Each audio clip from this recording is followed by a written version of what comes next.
Point out that the sun shines down its power to all the world and makes the wind blow strong as it will.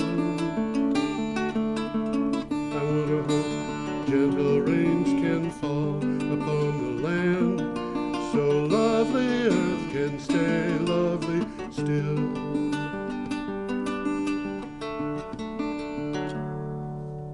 Hello, ladies and gentlemen. This is Energy Week, number 304, our 304th That's the number I have, episode. yep. And we are recording this on the 14th of February. Happy St. Valentine's Day. How about that? And what we're reporting here is news of the last week for energy and climate change. And I go to the web every day, find what news I can. Each news article that I find interesting, I do a 50-word or so synopsis, a link to the original article. I put together 10 to 15 of these every day, usually 15, and post them at a blog, which you can visit. And the blog is geoharvey.com, geoharvey.com. There's a calendar there. We'll try to keep you apprised of the dates for the stories so that you can click on the date and find the story most conveniently. We will be starting on Thursday, the 7th of February, 2019. And well, some of these stories, as I usually mention about now, are quite interesting and worth following up on. Absolutely. And some of them, again, as I've mentioned in the past, we could do a whole show on. Absolutely. So I'll try and alert you to some of the better ones so you can pick them up and follow them up on your own. The best of the best. The best of the best. Yes. Of the blog. The best of the best. Okay, should we get going? Yeah, I think we ought to get started. Okay, we have here. a picture here of Chicago, Illinois, and I can tell you that is looking south because that's the way. Because the lake's on the west. Because the lake on the left of me. That's yeah, right. yeah. Absolutely. Interesting. It's got a beach. It's got a beach. Well, it's got to walk along. I don't know. Can you walk into a swimming beach from downtown Chicago? I don't know. Yeah. I honestly don't know. When I was a little kid, I lived near Chicago. Lived in New Hampshire, across the river from Brattleboro, but I also lived in Chicago, near Chicago. At the same time? Well, yeah, sort of, almost. We went back and forth, and I'm a little bit familiar with Lake Michigan. Not as much as my daughter. She got her master's degree at the University of Chicago. She is just finishing her doctorate at the University of Glasgow. Good for her. Yeah, good for her. Huh? Anyway, this is an item from PV Tech that we have for you. 100% renewable energy plan for Illinois. Illinois. Including 6 gigawatts of solar. Illinois is Illinois. Illinois State Representative Will Davis announced the, quote, Path to 100 Act, end quote, introducing legislation that would bring the state to 100% clean energy mix. It builds on the efforts of the Future Energy Jobs Act, which was a Illinois legislation, I believe, to spur renewable energy deployment across the state. Well, this act is pretty comprehensive, and it includes a measure to drive procurement of 6 gigawatts of new utility-scale PV power. That's a lot. That's a lot. 6.5 gigawatts of new wind power, and 7.5 gigawatts of new residential, commercial, and community-scale solar. So we got the utility-scale PV, and we got residential-scale PV, and we got wind. And we've got a lot of capacity there. There's a lot. This is going to make a difference. It was 6 gigawatts of utility solar and how much of residential? 7.5. So we're talking 13.5 gigawatts of solar. New solar, which is probably the equivalent of about 4 large nuclear reactors. I'll give you that. And then in addition to that, we're talking about how much of wind? 6.5 gigawatts of wind. So, which is the equivalent of perhaps 3 nuclear reactors, 2 or 3. So we're talking about a lot of power here, and nicely, those two will balance each other to a very large extent. Absolutely. You know, when the sun isn't shining, the wind is blows. blowing. That's right. The And wind, it is true because you get more wind at night generally, and more wind you in got the less winter. sun at night. More wind in the winter. More Yes, there is less sun at night. Not as much sun at night. Okay, you got more on that? I think that's what we Just got going on to that continue one. suffering from your cold. Clearing. Don't clearing it worry, up. people. You won't catch Tom's cold over the television. I Okay. think the cold is no longer catchable. Yeah. I'm just getting rid of some of the residue. Yeah. But we Okay. got another interesting one here. On Capitol Hill, new calls for rapid action on climate change. And this is from CNN. Yeah, this is from CNN, and this is separate from the Green New Deal. Oh, yeah. Oh, yeah. This So- is, yeah. Which we'll be talking about again. We will be talking about it, and more and more and more as time goes on. President By the Donald way, Trump. I'll let you finish. Okay. President Donald Trump did not mention climate change or environmental work in his State of the Union address. He also, by the way, didn't mention coal. That's interesting. You know, he goes into these things and yeah. says he digs coal. Well, he stopped mentioning coal. Maybe it's because he doesn't want to be portrayed as a loser, because the coal jobs are not that he I don't won't. think there's much he can do about no, that. there's not much he can do. But on the following day, the U.S. Natural Resources Committee had its first hearing in 8 years that focused on climate change. Which is an interesting thing. Well, 8 years, yeah. Under the Republicans, they didn't have hearings on climate change. Yeah. Under the Republican control of the House. So, Well, there's a nice 2-minute video here that Yep. I recommend you look at. Yep. And CNN always has some little 2-minute videos and stuff. CNN's usually a good site. yeah. Well, Trump has often expressed doubts that climate change is real or largely created by humans. He'll find out. In Tuesday's address, he talked about the growth of the oil and gas industry, a major contributor to greenhouse gas. But the committee chairman, whose name is Raul M. Grijalva, I think that's how you pronounce it, said in an opening the hearing, putting our heads in the sand puts people's lives at risk and our nation is in jeopardy. Yes. And this is a takeaway. Extreme weather events have become more frequent and more damaging. And this year, the oceans of the world, which are the things that drive, their warmth that drives hurricanes, are the hottest they've ever been. So I'm expecting... And the highest.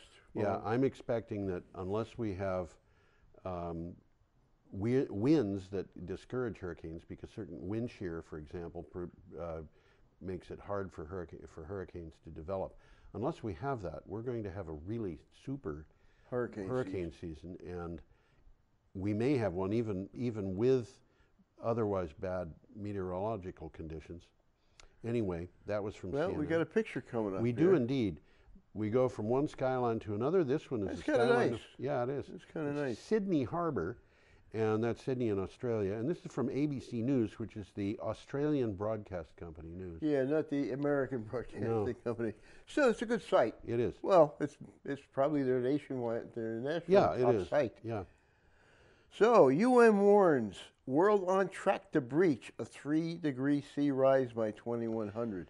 That isn't good news. No, it's not. The UN report said the world was on track to have global warming temperatures rise 3 degrees Celsius, which is what, 4.5 degrees Fahrenheit roughly, by 2100. Yeah. As record levels of man-made greenhouse gas emissions, mainly from burning fossil fuels, are trapping more heat in the Earth's atmosphere. The increase is considered clearly dangerous. And you know, I want to mention the greenhouse gas emissions trapping heat and the atmosphere temperatures of the climatic temperatures increasing was predicted about, I don't know, 120 years ago. Mm-hmm. And the work on this has been developing for a very long time.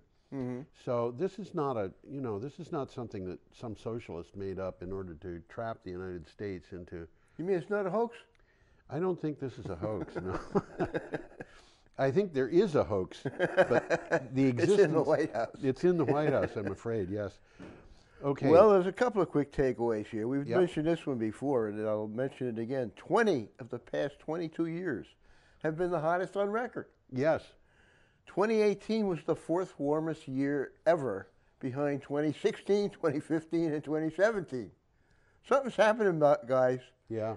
Weather extremes last year included wildfires in California, wildfires in Greece, drought in South America, floods in India.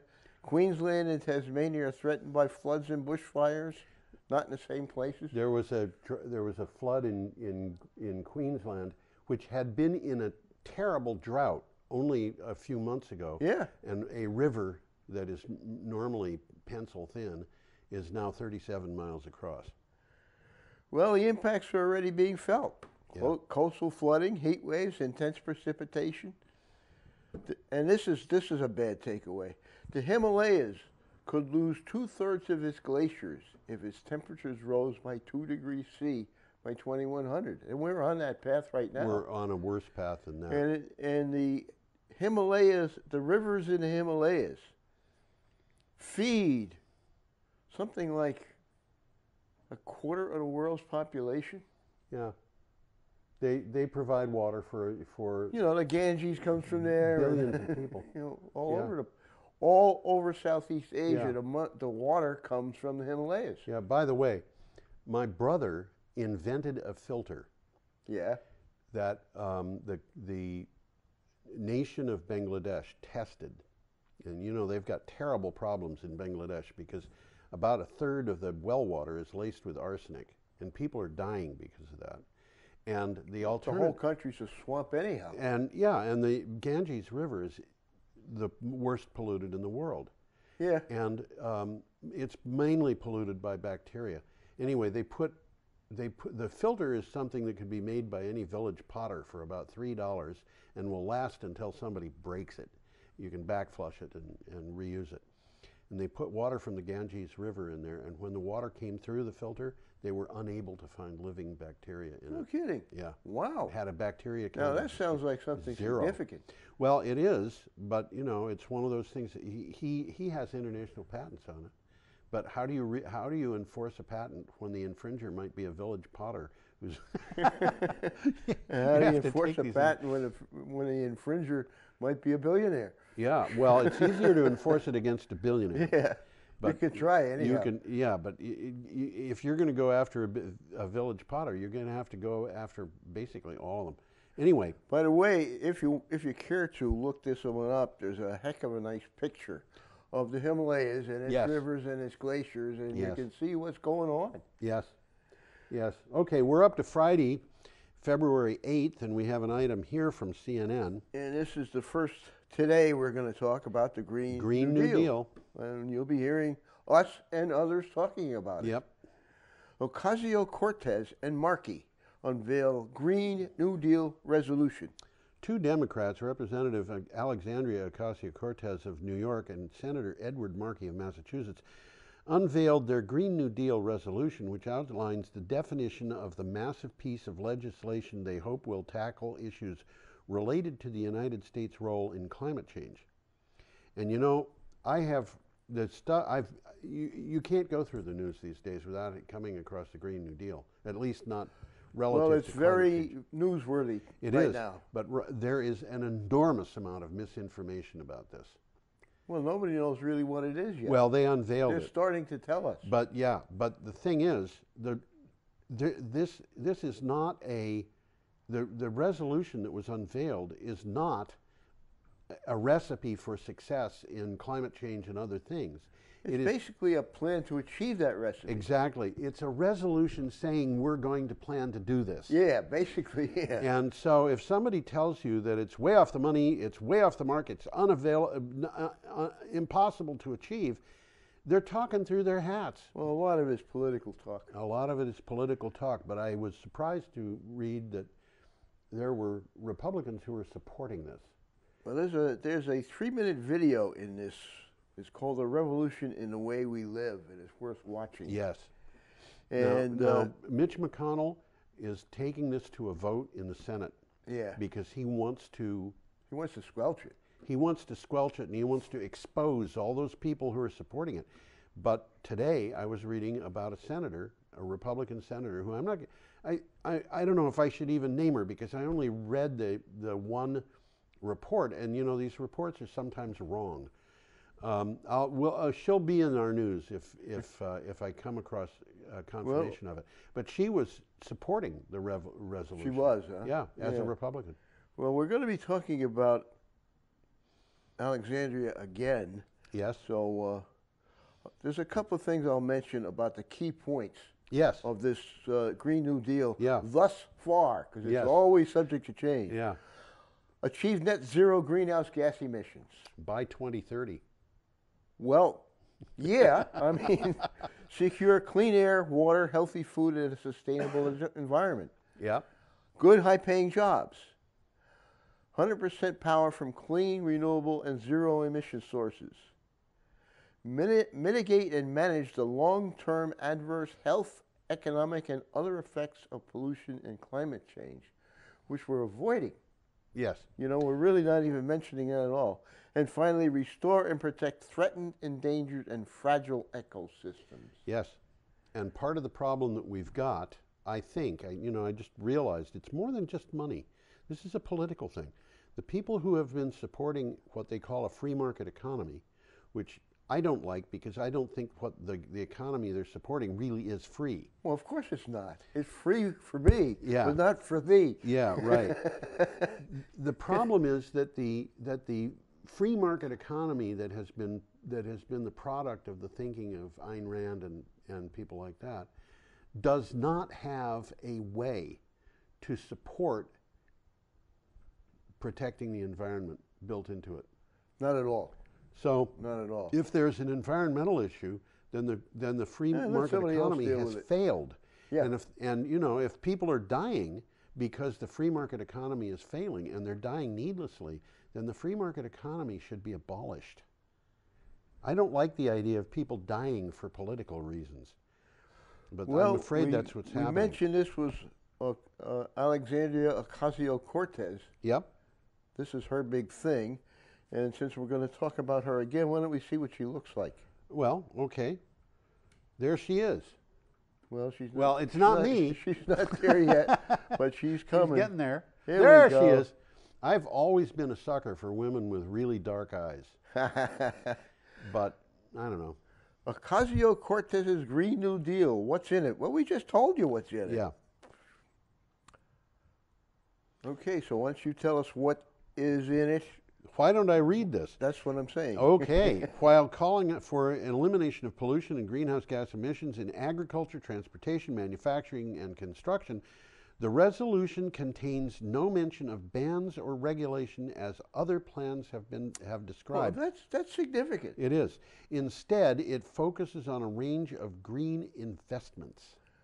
Well, again, this is a CNN thing, and Yep. again, there's a video worth watching. Yep.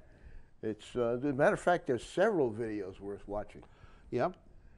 and it describes a 10-year economic mobilization. Yep. That's what this is about. That would phase out fossil fuel use and overhaul the nation's infrastructure while building whole new layers into the existing social safety net.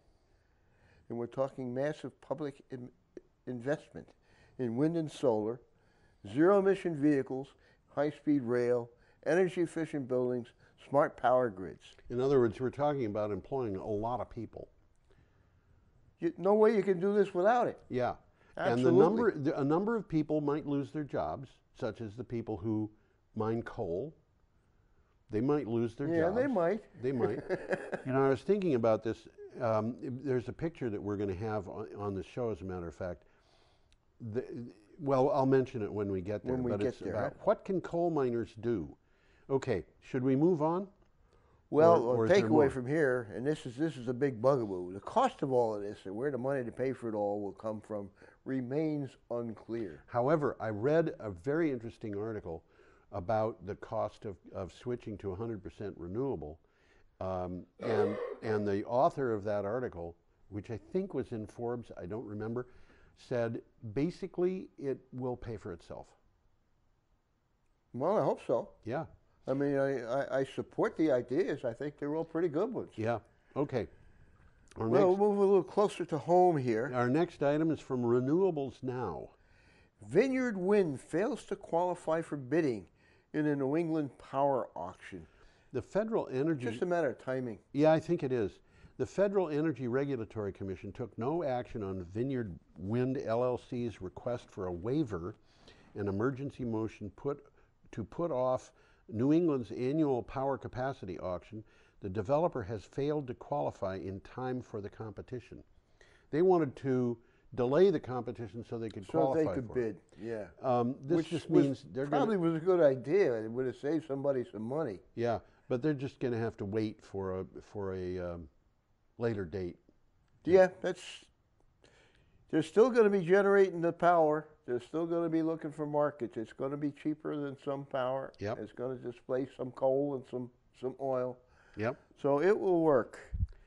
Okay. Well, we got an interesting picture coming up We here. do, and this next item is a very interesting item, and we are up on Saturday, February 9th, and this is a couple of researchers who are working on a special battery, and what's the title here, Tom? Another way to power electric cars, refillable technology. Imagine that. You go to a service station, you get a refill. This is from Clean Technica. Researchers at Purdue University say they've come up with a new way of powering electric cars, which they call refillable technology. It uses one liquid electrolytes and a sacrificial anode that is replaced at 3,000-mile intervals. The technology has been tested and is being commercialized. Well, Now, you know, they're talking about new technology. yeah, Back in 1850, when all we had was telegraph, yeah, they were run by batteries. yes, And they had a cell there called a crowfoot cell. Okay, and it used liquid electrolyte and a sacrificial anode wow, that was shaped like a bird's foot. okay, And the electrolyte was copper sulfate, okay, and when it was finished, it got less blue. You threw Yes. it away, yes, and you change the copper. You change the zinc crowfoot. It's exactly the same thing. You know, this may have been what my grandfather had in his farm in Nebraska. It's highly likely that it is. You know, Yeah. that was like 1900. It was a little after the time that you're talking about. But you know, my uncle Charlie, who grew up on this farm, told me that one of the guys who worked on the farm was a specialist who changed the battery solution, and that's Okay. that's That's what they probably did. exactly what he had. Yeah. Right? So it was. Anyway, these guys have got this thing where you have an electrolyte, and as the electrolyte is used up, you go to a throw it away. service station like a gas station, and you pump new it out, stuff. and you get a new one. And then once every 3,000 miles, you have to change your You anode, change your crow's foot. which is kind of like, you know, when you need gasoline, you go to a gas station and pump it into the car, and every 3,000 miles, you need another oil change. It seems a little bit better than waiting 3 or 4 hours to recharge your battery. It seems that way. I don't know that this is going to wind up being the greatest thing in town, but For some people, it will be. But I for think other people, I mean, for the guy who comes home and he plugs in his car overnight, it's Yep. not going to change things at all. yep. Okay, should we go on? Should we go on? I Should we think go we on? should. Yeah, We got have an another one item coming here up from Solar Industry.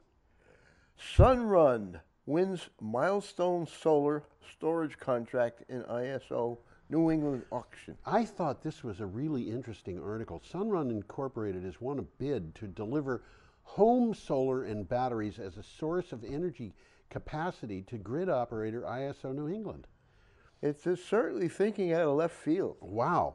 This is the first time that home solar and battery storage has participated directly in a U.S. wholesale capacity market, the company claims. It's very interesting that they should even conceive of this. It's like... Because this could open up a whole new door. Oh, yeah. This is home solar and batteries that are competing with natural gas burning power plants Yeah, on auctions. yeah.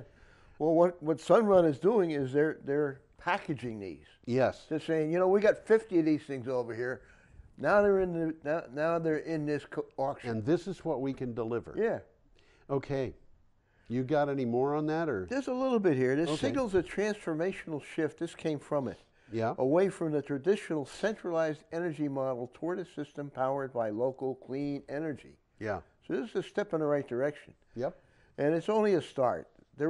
in this particular bid, it's only 20 megawatts of capacity. It's a drop in the bucket. It's not a but lot. It's a foot in the door. It's a foot in the door. It's more than enough to power a town like Brattleboro. Yeah. Anyway, there you have it. Should we go on now? Yeah, I think we can. I think Our we next can. We got item another is from picture here. Clean Technica, and the picture is available, so you can put it up. Here's some guys in the field working on a drone. What do you got for a title? Well, the company is called Drone Seed. Yes. And the article is about how Drone Seed plants trees from the sky. And what you got a picture there is a seed planting drone. Yeah. Drones, seeds, and fires. How Drone Seed plants trees from the sky. Drone Seed, oh, I'm sorry, you were going to read that. That's okay. I won't inflict that on the people again.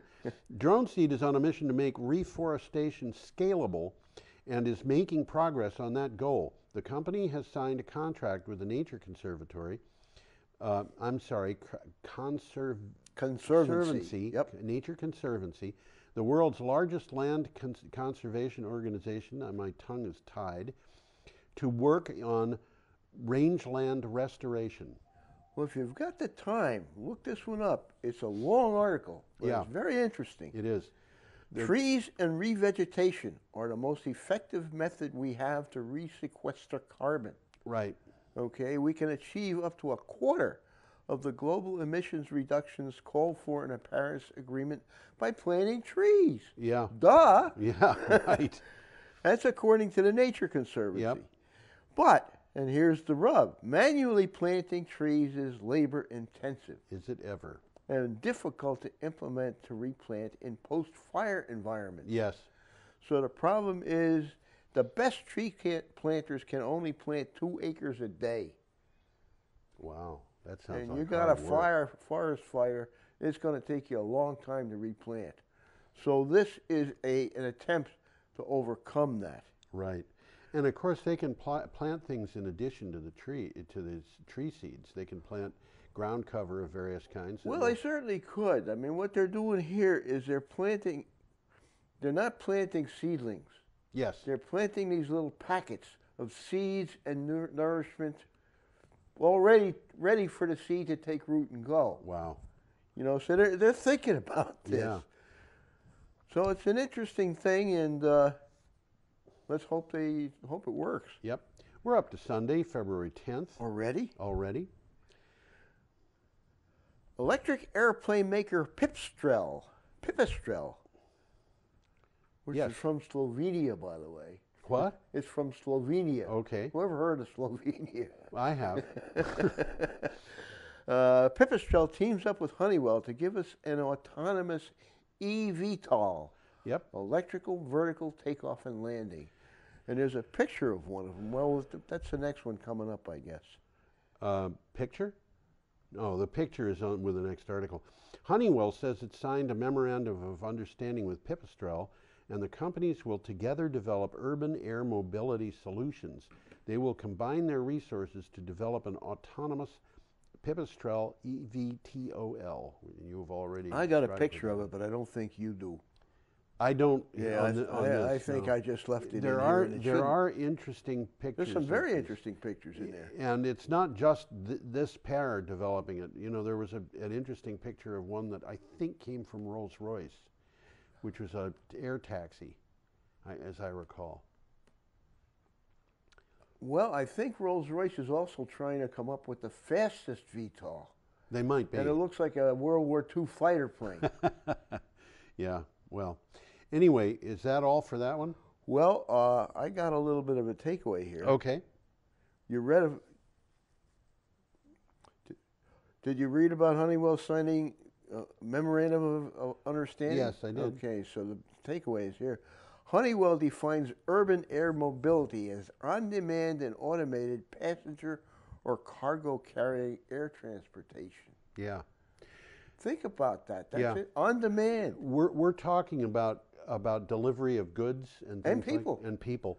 And you know, when I was a little kid, I remember my father talking about how when he was a kid, he thought we'll have personal planes and people will have, you know, the ability to do this. And it occurred to him later that the number of planes that we would have would be so great that avoiding each other in the sky would be a problem. Big deal, big problem. Right? And one of the things about these electric aircraft is that they can have onboard detection of other aircraft around them, and their computers can maintain safe Oh yeah, they're distances. safer. Basically, So they could be very safe, even though there would be a lot of them going on. And it sounds to me like we could have noisy cities with these things. Already Amazon is experimenting with this type of thing to deliver packages in certain urban areas. Right. They got a drone come right to your home and drop it on your doorstep. Yep, and then crash into your door as you open it up. Oh well. Okay, we're up to scienceblog.com article. In this case, we do have a picture. And we have a picture here, which is and kind it's not of a very distressing. good picture. I mean, it's not a very nice picture. It's a high-quality picture of a bad event. That's a good way to describe it. Okay. Insect pests on conifers in eastern Canadian forests are moving north. They're the same things that have just been detected here in Vermont. Yes. Because there are Midwestern things that are moving east and they're moving north. The spruce budworm, the main defoliator of conifer trees in eastern North American boreal forests, is spreading northward, and climate factors seem to trigger and synchronize major outbreaks. These results are revealed by analysis in Quebec. Now, what we're looking at in that picture is what's called a ghost forest. And I've seen... Yep, that's what they call it. Yeah, I've seen pictures of these ghost forests where you look out and you see rolling hills in those southern Appalachians where the hills are all red. They look like fall colors, but it isn't fall. It isn't fall, and it's right. not deciduous plants. These are conifers And whose they're leaves are red because they're dying. And then what happens is after the red, they look like they do here, and then all the leaves fall out. You have sticks sticking up in the air. And then what happens is if it's bad enough, and it's probably bad enough here, the wind blows through these bare trees and distresses the soil, blows the leaves away, so the soil gets wrecked. And not even the animals that live underground can survive this kind of thing. And this is not good news for anybody. No, and the spruce budworm is just one. The adelgids, the woolly adelgids. Yep. Another one. That's here. It's here, and there's two different kinds. And among these insects, you will find that every conifer in Vermont is going to get attacked by somebody. And I don't know how we can avoid these things because they're tiny. The hemlock woolly adelgid is already in all of the towns in southern Vermont. What's the other woolly adelgid called? It's a spruce woolly adelgid. It's a name like that, and that has been found in every county in Vermont. And the thing that is holding these back is that we're still getting winters that are cold enough to prevent them from spreading. But that's changing. That's changing, and I've seen defoliation of the type that we're seeing in that picture as near as Irving, Massachusetts, which is, 10 miles from here? It isn't very far. It's not very far. And, it's sad to see this happening, but we've got to be acting on the root cause of this because we're not going to get rid of these woolly adelgids by spraying. This article has some maps. Yes. And it shows the effect of these pests for the various different years in the last century. Yeah. And it's not a steady rise in one direction or another. It comes and it goes. It comes and it goes. There was some bad years back in 1912. Yeah. 1915. Yep. Pretty good years up until 1976.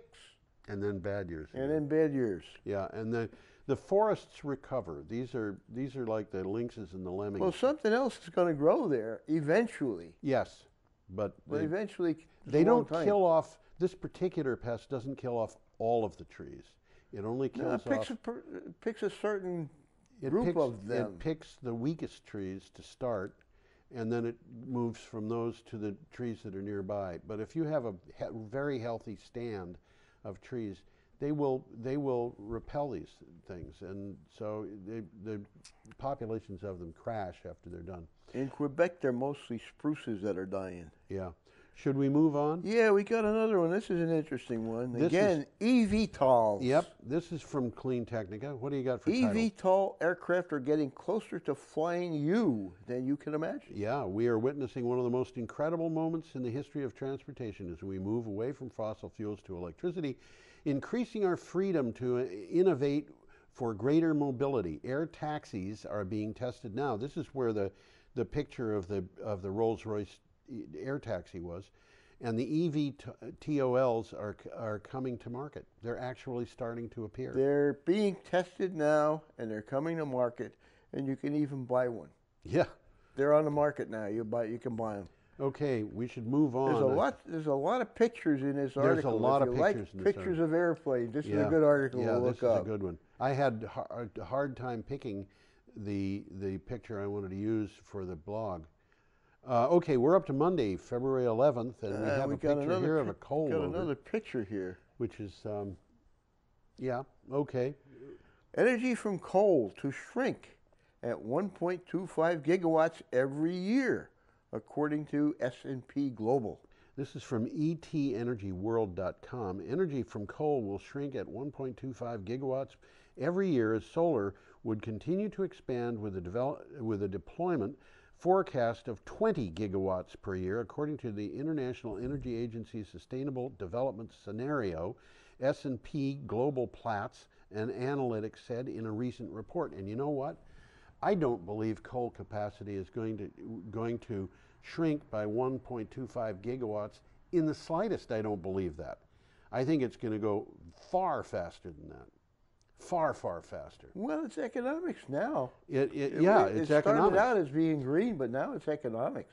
Yep. Did we have that article about the TVA? We do. We'll get to that, and we can explain why the economics are bad for coal when we get to that article. Okay. That's a deal. I think we can do that one. Okay. Okay, so our next item is from CNN, and this was distressing. I'm just reading if I had any notes about that one. Oh, okay.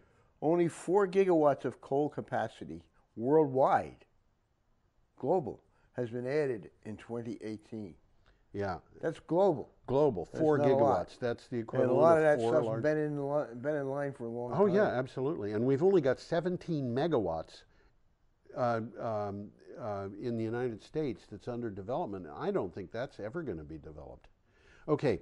Our next item is from CNN. Study says massive insect decline could have catastrophic environmental impact. This is really bad. Well, this is scary. It is scary. This is scary. So you don't have mosquitoes, you got something else. Yeah. And in this article, or in one like it, it talks about the prevalence of bugs on your windshield. Yeah, it's diminishing. It's diminishing. Insect populations are declining precipitously worldwide due to pesticide use and other factors with a potentially catastrophic effect on the planet. A study has warned. Insect biomass is declining by a staggering 2.5% per year worldwide. That is, this is bird food that's disappearing. Yeah, and the birds are starting to eat each other. Yeah, and the business of you drive around at night. You undoubtedly remember driving at night and having to stop to clean the windshield. Yeah. When you got gas, you always cleaned the windshield. Absolutely. I can remember driving at night and you could see the headlights of the car shining on the insects in front of you. Yeah. And you could hear them hitting the windshield. Oh, yeah. And you'd have killed fireflies. They'd be dead, but they'd still be glowing. They'd still be glowing, yeah.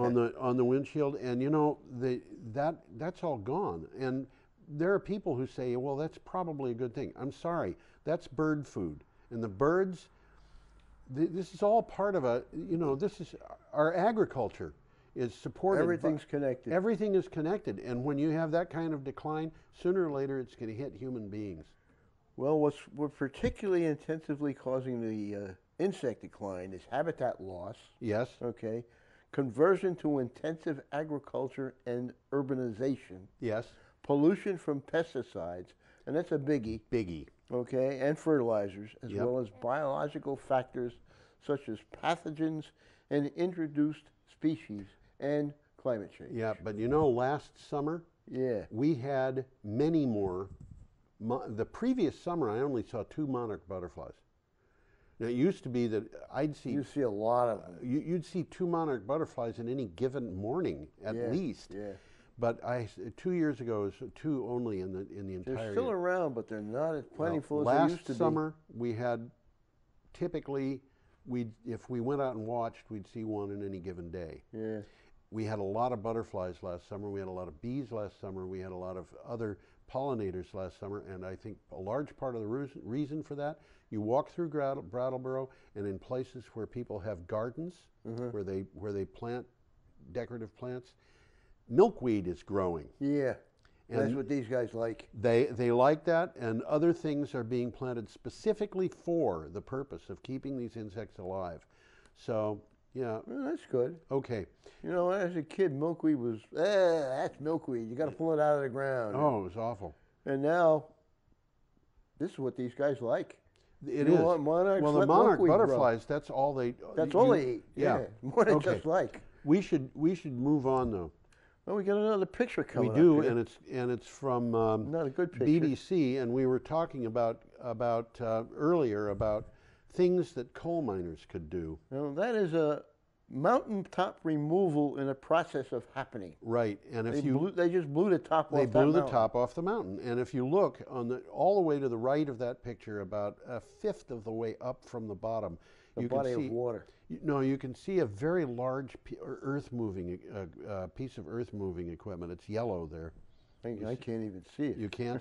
Well, it's there. I'm sure it's there. But anyway, this is the top of a mountain being demolished, and this has happened where they have blown the tops off mountains. And you've talked about the buttes in Kentucky or West Virginia. Yeah. And they blow the tops off. They've done this to 500 mountains in the Appalachians. I can believe it. And, you know, every one of those mountains is now topped by poor soil, growing stuff of no value. And there's not a lot you can do with those. But if you go into coal mining country and you hire those miners, they could put solar panels on the tops of those mountains. That would make sense. And plant pollinators, pollen plants. Milkweed. Milkweed, whatever. Plants under them that will support pollinators. And it would have a really interesting effect. And of course, That would take some intelligence. well, Something seems to be missing there. I think, you know, whoever replaces Mitch McConnell may. Anyway, Well, they talk about the legacy of mining can be seen dotted along Appalachia's highways. yes, When the surface mines came in, that's when the water started changing. yes, Okay? This process is a type of mining known as mountaintop removal, which devastates the landscape and pollutes the waterways. yep, Now, I can remember driving through some rural roads in West Virginia. You look on the side of the road, and there's a nice little stream there. You drive a few miles further, and that stream is all full of boulders, which came from the mountain yep. on the side, which used to be a mountain, and now it's a plateau. You know, we haven't read any of the standard stuff for this article. What's the title? A toxic crisis in America's coal country. This is from the BBC. At some of America's most controversial coal mines, companies use huge amounts of explosives to blow the tops off mountains. Isolated communities say this poisons their water, and now people must decide if they will fight back against an industry they have relied on for generations for employment. Well, that's basically what this article's about. And it's a tough call, you know. It is, but all these guys have known is coal mining. Yeah. And coal mining's been a good job. But they've got to drive 10 miles to get water so they can wash things, so they can cook, Yeah. and to drink. So it's a very mixed. Because the wells that they've got are polluted. Yep. Okay, we are up to Tuesday, February 12th. The feds are spending $48 million to move his village, but he doesn't want to go. CNN gave us this. Because of rising seas, subsidence, and erosion, 98% of Ile de Jean Charles in Louisiana is gone. the federal government is moving the remaining population, 20 or so families, at a cost of $45 million. It is just the first of such moves. They're going to have to do this with other communities. We talked about this about a year ago. Oh, we've talked about it several times. And it's happening in Alaska. It's big time happening in Louisiana, which is what this is about. Yep. They have to move. There's nothing left. There's nothing they can do. And it's not just land subsidence. The sea is rising. NASA, the land is disappearing. The land is disappearing. NASA has measured ocean level rise over the entire world. The sea is subsiding in some places. The land is subsiding. It's also rising in some places, but the ocean level is rising. And they measure this with lasers from satellites, and they can do it to within an average of about 1/4 of an inch worldwide. And they have mapped out where it's rising and well, this particular article focuses on an island called Ile de Jean-Charles. And it says it will not be the last to move because of climate change. Yeah, well, there are entire counties in Louisiana. Well, that's the next sentence. One day it won't be villages thinking of relocation, it will be cities. Yes, that's right. Okay, and if you want to name a city that's thinking of relocation, try Miami. Miami, and any city in that area of Florida. Anyone who thinks we're going to live through the next 50 to 100 years without dramatic change is not paying attention. Yes. Okay, we have an item coming up from Clean Technica, and there's the picture already up in front of everybody. This is, surprise, surprise, Texas. Yes. What do you got for a title? The Wall Street Journal editorial board's anti-wind diatribe is a swing and a miss. This is kind of a crazy article. It is. The Wall Street Journal is a kind of a crazy article. Yeah, the Wall Street Journal editorial board published an op-ed piece based on experience and numbers from 2 improperly installed wind turbines in Massachusetts. You wouldn't say they cherry-picked them, did you? No, I don't think so. After a review of the 2 turbines' problems, they drew a conclusion, quote, "This Green New Deal was a bad idea all around," end quote. Well, I'm really not surprised it was the Wall Street Journal, because that's what they do. I mean, you know, it's Wall Street. But Tom, people on Wall Street are seeing that they've got to get behind dealing with climate change, because it's going to be dreadful to business. And the Wall Street Journal board should understand that. Now, let's get out of here before I throw up. Our next item is from the Sydney Morning Herald. It certainly is. Energy Australia to turn charities into mini power plants. This is an interesting article. This is an interesting article. Electricity company. You okay, bub? Excuse me. Electricity company Energy Australia is launching a $15 million program to help charities reduce their power bills by installing free solar panels and battery systems, turning them into mini power plants. It will link the individual systems to form a virtual power plant. This is interesting. They're taking money, they're giving them to charities.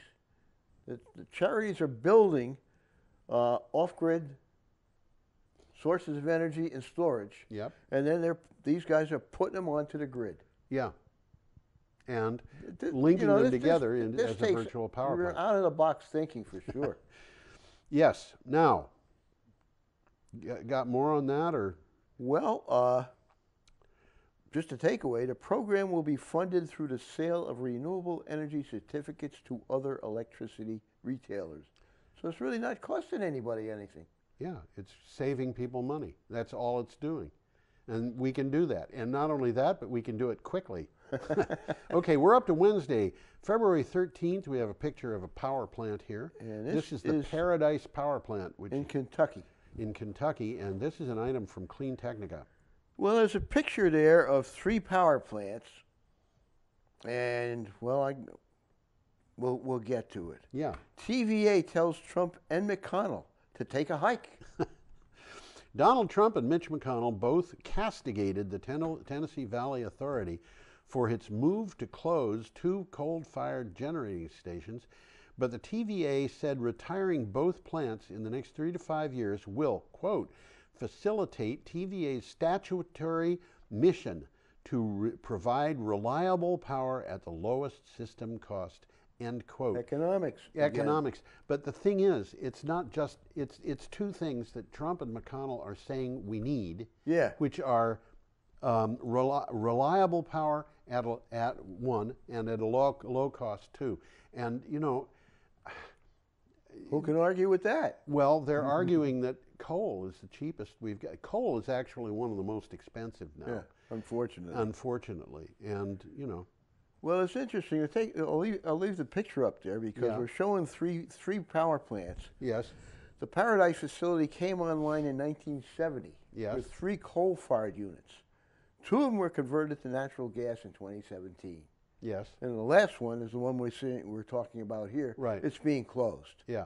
TVA officials described the coal units as having a high forced outage rate.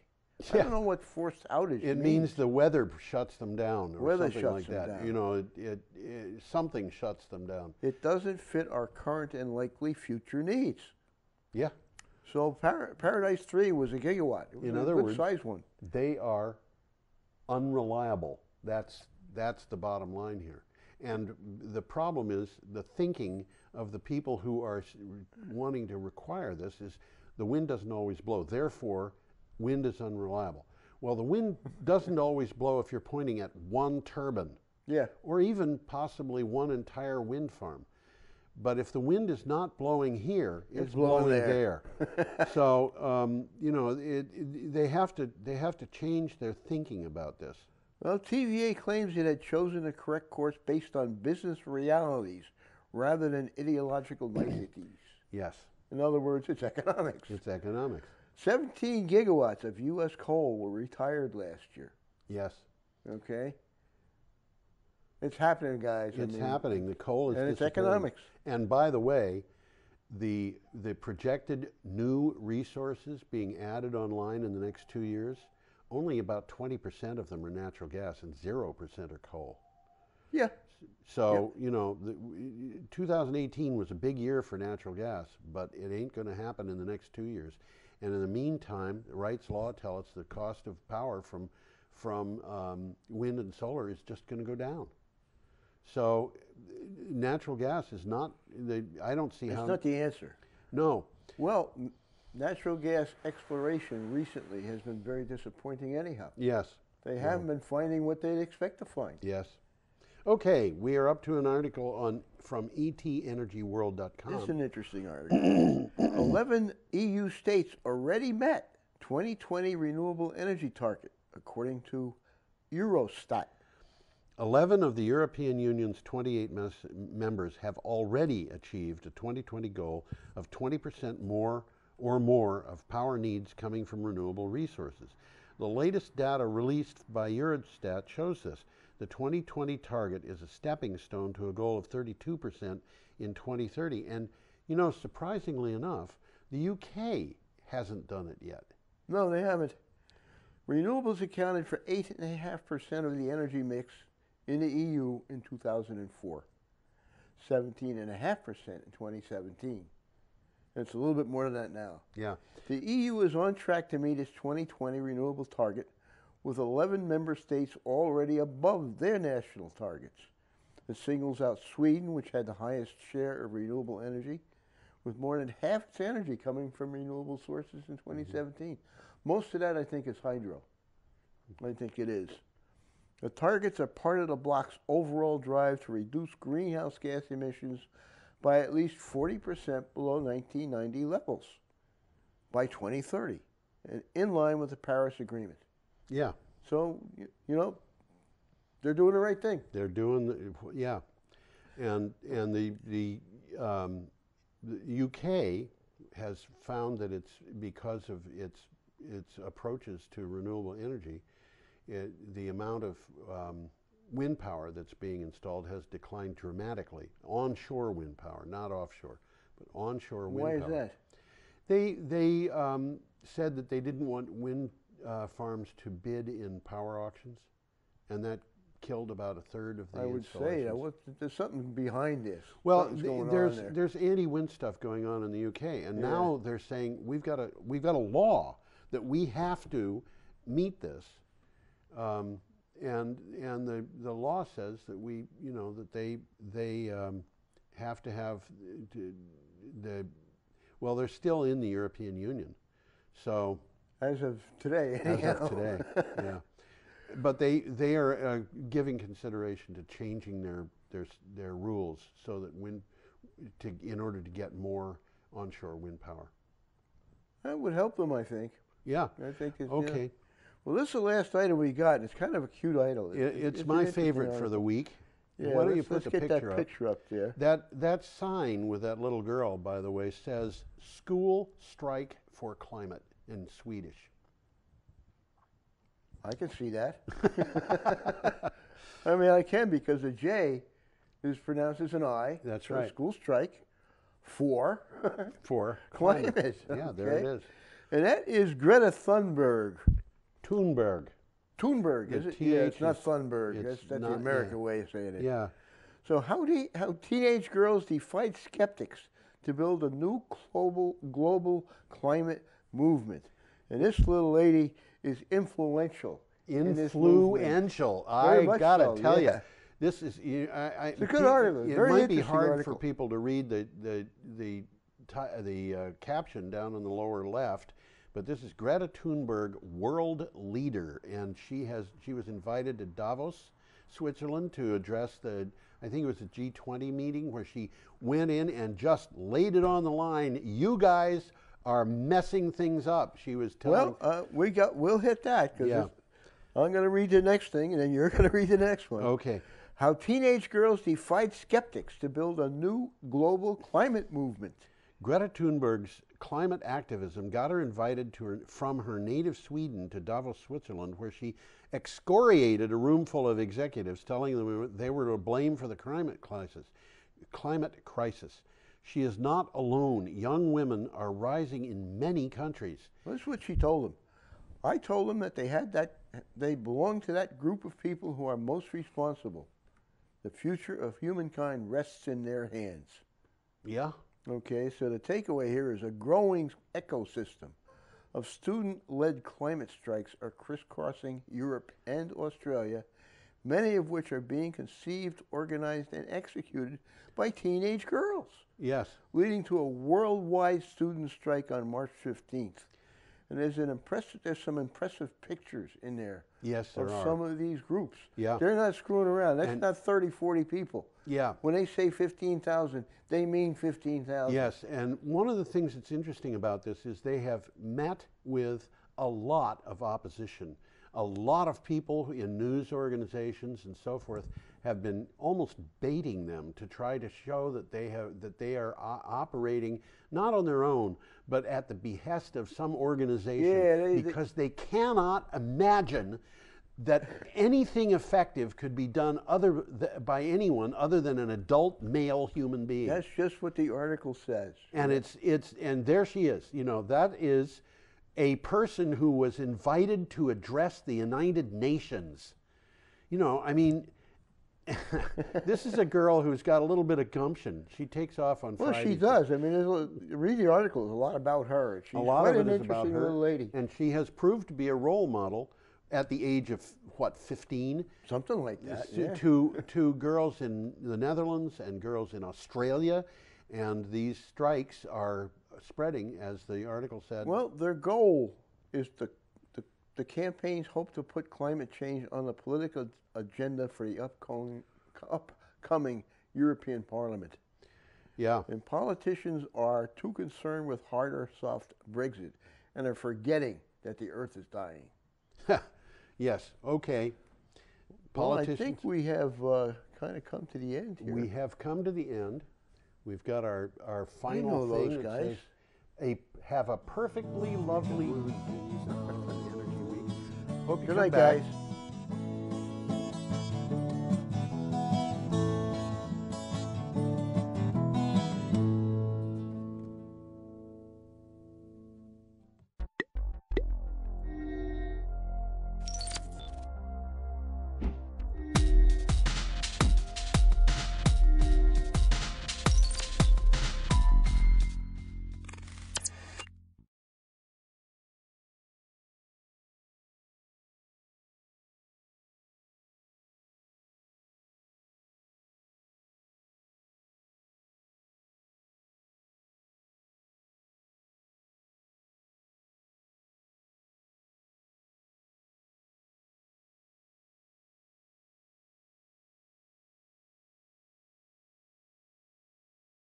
The 2019 BUHS number 6 annual meeting is now reconvened.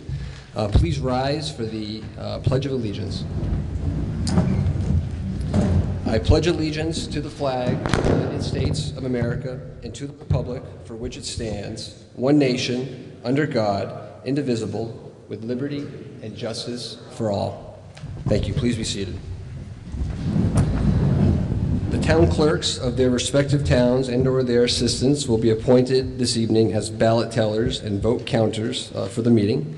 Captain Mark Anderson, Mark, please raise your hand, of the Windham County Sheriff's Office is appointed to serve as Sergeant at Arms.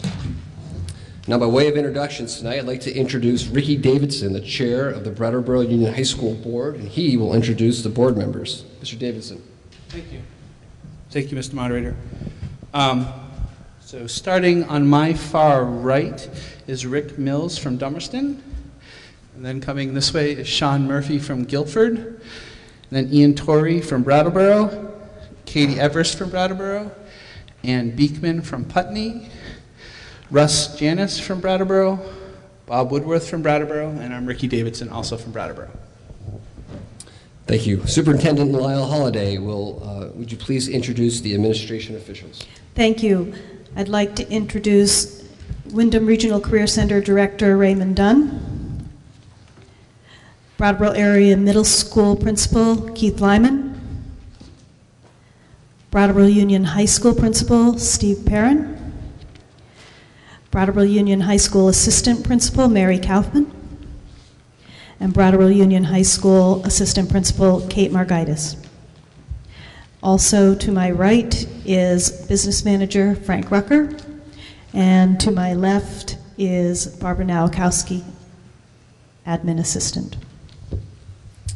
Thank you. Unless there is an objection from the body, those members of the administration and officers who are not residents of the district may speak to the articles since their expertise would otherwise not be available. Seeing no objections, those members of the administration and officers who are not residents of the district may speak to the articles. Members of the BUHS Swiss Exchange are out in the lobby selling refreshments. The bathroom is located in the right rear of the gym through those doors by the exit. Additional introductions this evening. The microphone passer is Gabe French. Gabe, raise your hand. Sound system this evening is Wayne Warwick from Be Heard Productions, and we have BCTV production crews here recording and broadcasting the meeting. The meeting rules. Those persons desiring to participate in any district meeting held at the Brattleboro Union High School Gymnasium must enter the main entrance from the parking lot. All those desiring to vote must register with his or her clerk at the tables near the entrance. Upon registering, if found qualified, each voter will be given a colored card which is to be raised when the voter wishes to have his or her vote counted. All members must be seated in 4 reserved sections on the gymnasium floor or in the reserved sections of the bleachers. I think we can accommodate this crowd and what we have, which is good. All other persons except police, fire officials, and technical staff shall be seated in the areas designated for observers and visitors. Voting in all the matters shall be by voice, by division of the voters, or by paper ballot. A division shall be had in the discretion of the moderator or upon the demand of 6 or more voters. A vote by paper ballot shall be had upon a demand of 7 or more voters. Voters who have spoken at least once on the question shall not again be entitled to the floor to the exclusion of another who has not yet spoken without the leave of the voters. To gain the floor, each speaker shall rise, address the chair, give his or her name and town of residence. Please wait to speak until you have been passed the microphone. Debate shall be limited to 5 minutes per person speaking for the first time on any article. Special committees of the voters may be established by the voters. By their existence shall be continued only from year to year, July 1st through June 30th, unless renewed by the next annual town meeting and subsequent meetings thereafter. On the motion of any voter, any meeting may resolve into a committee of the whole on any pending question. All parliamentary procedures and rulings shall be governed by Robert's Rules of Order, current edition, except as modified by these rules as amended in Title 16 VSA Section 76J. Other reminders, my role as a moderator is to help you accomplish the business you intend to do. Please raise your hand and ask questions if you don't understand what's happening, or if you think what is happening is wrong for some reason, or if you want to do something but you don't know how to proceed. Please tell me if you feel I'm ruling improperly. You have the right to challenge the moderator's rulings. We will now move to Article 1, to act on reports of the officers. Is there a motion on the floor? Thank you, Mr. Moderator. Article 1, I move that the reports of the district officers be accepted as printed. And that was Rick Mills making the motion? Yes, sir. Is there a second on the motion? Second. It's moved and seconded that the reports of the district officers be accepted as printed. Is there any discussion on the motion? Mr. DeGray. Thank you, Mr. Moderator. I know this is delving off into the future, but could you give somebody talk about what the process is going to look forward, moving forward with this auditor's report, which I am one of? If there's going to be a new election of auditors, are there going to be auditors? I'm not sure if it's germane, but since it's under this question, I'm wondering what's going to happen moving forward with this report. Thank you. We'll allow the question. The administration is queried. Sure. Yep. So specifically regarding the Office of Auditor, that question, it is subject to the new board as to if they continue with the tradition that has been in place.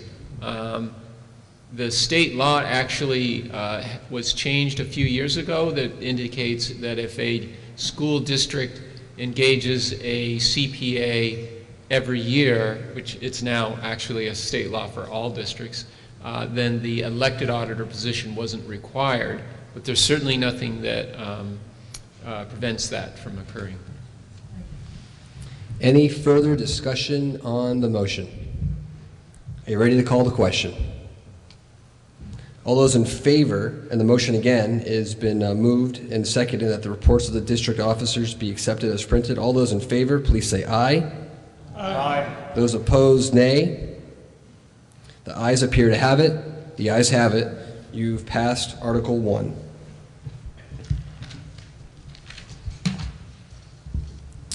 Article 2, we will have Superintendent Holliday come to the microphone for discussion on Article 2.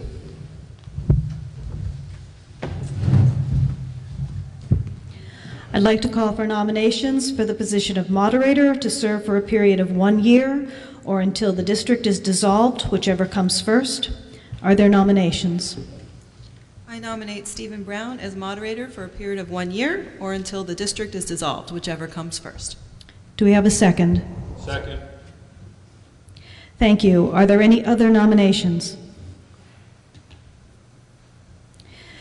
Hearing none, I'd like to call for the vote. All in favor of Stephen Brown as moderator of BUH District Number 6 for a period of 1 year or until the district is dissolved, whichever comes first, please signify by saying aye. Aye. Those opposed, nay. You've elected Stephen Brown to serve as your moderator.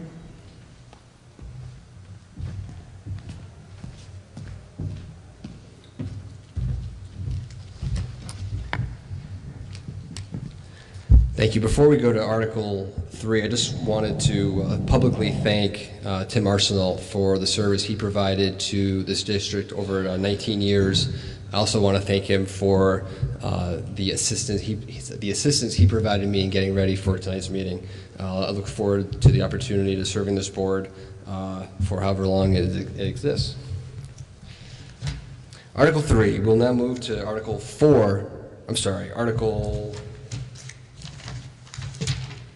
3, to elect by ballot a treasurer to serve for a period of 1 year or until the district is dissolved, whichever comes first. I understand Mr. Murphy has a motion. Yes, Mr. Moderator. I nominate Barbara Norikowski as clerk for a period of 1 year or until the district is dissolved, whichever comes first. Second. The motion's been seconded. It's been moved and seconded that Barbara Nowakowski as clerk to serve for a period of 1 year or until the district is dissolved, whichever comes first. Are there any other nominations? Is there any discussion on the motion? All those in favor of nominating or electing Barbara Nowakowski as clerk to serve for a period of 1 year or until the district is dissolved, whichever comes first, please say aye. Aye. Those opposed, say nay. The ayes appear to have it. The ayes have it. The motion carries.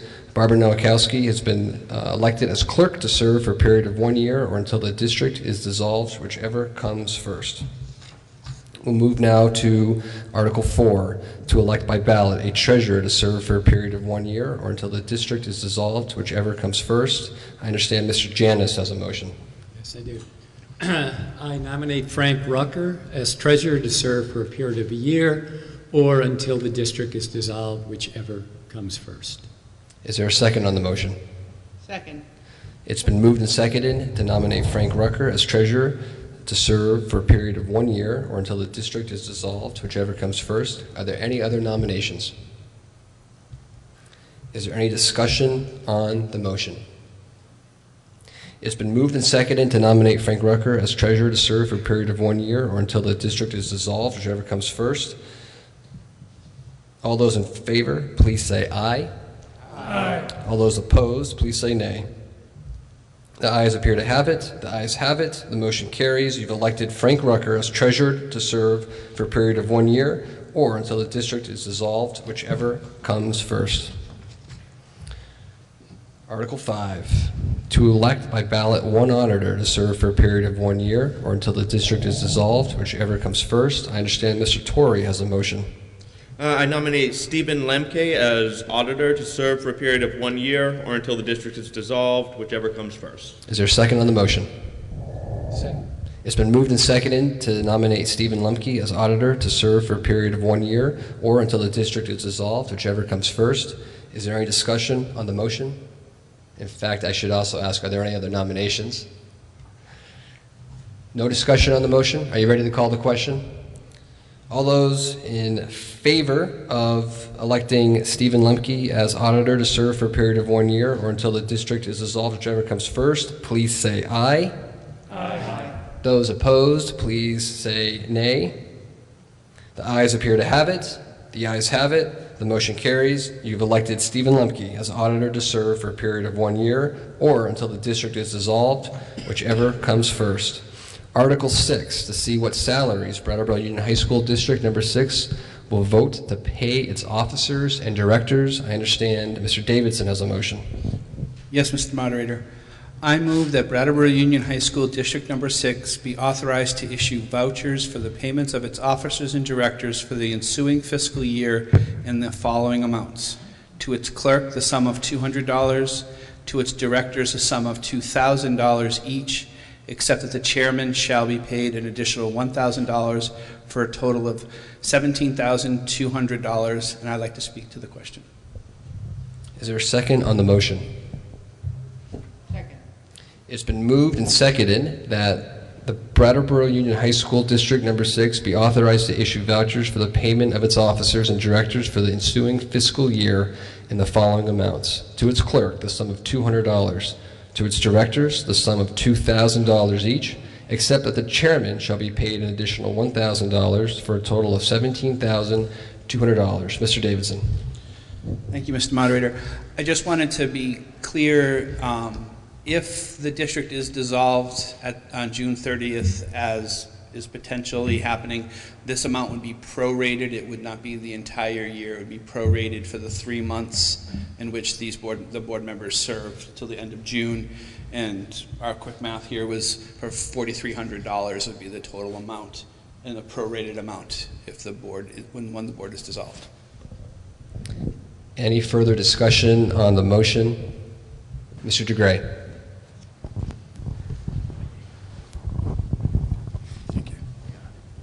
Ricky, did you say if you're dissolved June 30th? Yes. If you're dissolved June 30th, the new budget takes effect July 1, so in essence, your salary is moot, which would be zero.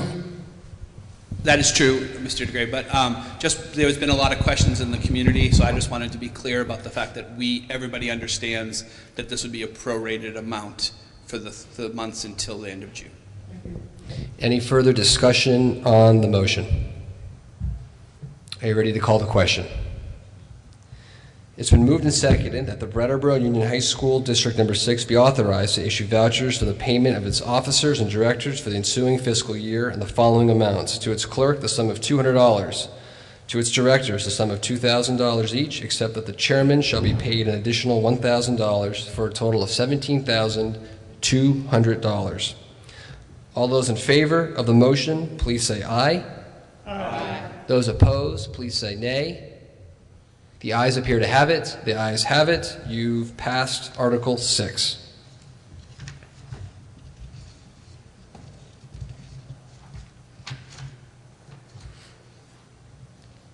Article 7, transacting any other business that may legally come before the meeting. Is there any business on the floor? Mr. DeGray.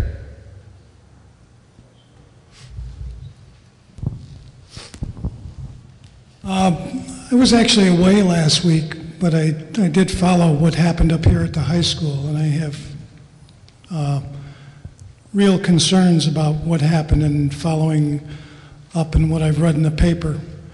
And I don't know how often that the school is participating with the local authorities, the local police, the state police, Brattleboro Union the hospital.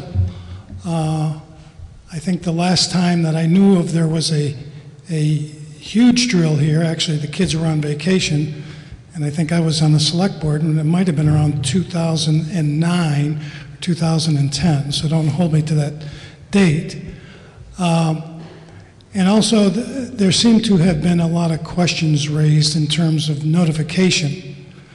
So could you talk a little bit about what happened and what plans that the board might have in terms of safety, and then having drills to make sure that there is preparedness, given the date of what happened down in Florida. Sad to be bringing this up, but no one is immune, and we need to make sure that we keep that in our forethoughts, that just because we're here in Brattleboro, Vermont, and what happened last week is a scary thought to a lot of people. So I would appreciate hearing from the administration and the board on this issue. Thank you. The administration of the board has been queried. I'll start by saying that as an administrative team, we meet approximately every other month with first responders. We have a very complete plan in place that we review, and about once a year we do what is called a tabletop exercise, so that we are given different scenarios, and we need to work with our first responders. When I say first responders, I am talking about the hospital, rescue, Brattleboro Police, State Police, the Windham County Sheriff's Department. Did I say rescue? So Red Cross is involved in that as well. I will let the board or the administration talk about the more recent events. And I'll just say from a board's perspective, thank you, Mr. Moderator. I'll just say from a board's perspective, we are regularly reported to about the drills and the procedures and things that are going on in place, so that we know that the administration is doing their due diligence to be as prepared as possible, and with the first responders and those communications. So we're aware of that as it's happening. So those things are happening. But I'll let the administration talk about any specifics related to last week. Mr. Perrin. So we, as Lyle and Ricky have pointed out, we do have a long history of doing drills, being prepared. We have a pretty well articulated plan that is in place, an emergency preparedness plan that includes evacuation plans as well as reunification plans with families. And so they've spoken to that, so I won't any further. In terms of the events of last week, we were given word late one night that there had been a threat made in one of our classrooms that had been reported to parents Those parents correctly followed what we've always said is see something, say something. They then in turn reported that to the Brattleboro Police Department. The police department did their due diligence. They followed their procedures when evaluating this kind of event. They ensured that the student was safe. They ensured that the community was safe in terms of this student. We then, early the next morning, coordinated a response with members of the Brattleboro Police Department. One of the things that we've learned from past incidents here and also from national incidents is it's critical that law enforcement and school officials deliver one consistent, complete message. So we made sure that between myself, Superintendent Holliday, and members of the Brattleboro Police Department, that we had a complete investigation done both by the school and also by the police department, and then we issued a statement that was a joint statement. If you look at the statement that I provided to parents and families, and you look at the statement that the Brattleboro Police Department put out, they're, in the beginning, almost identical. That is by design, because we do not want to have a situation where a law enforcement agency is giving a message and then we give a contradictory message. So we wanted to make sure that was done well and done correctly, and it was. In terms of how that process was then followed up, we have board policies in place where, and I would direct you to board policy F24A specifically, that has provisions for how the school board administration respond to anybody making a threat to disrupt the school. I think that's, Mr. DeGray, did I miss anything? No, I was just, when is the last time the policy was revisited? I do not know that. Somebody on the policy committee up there?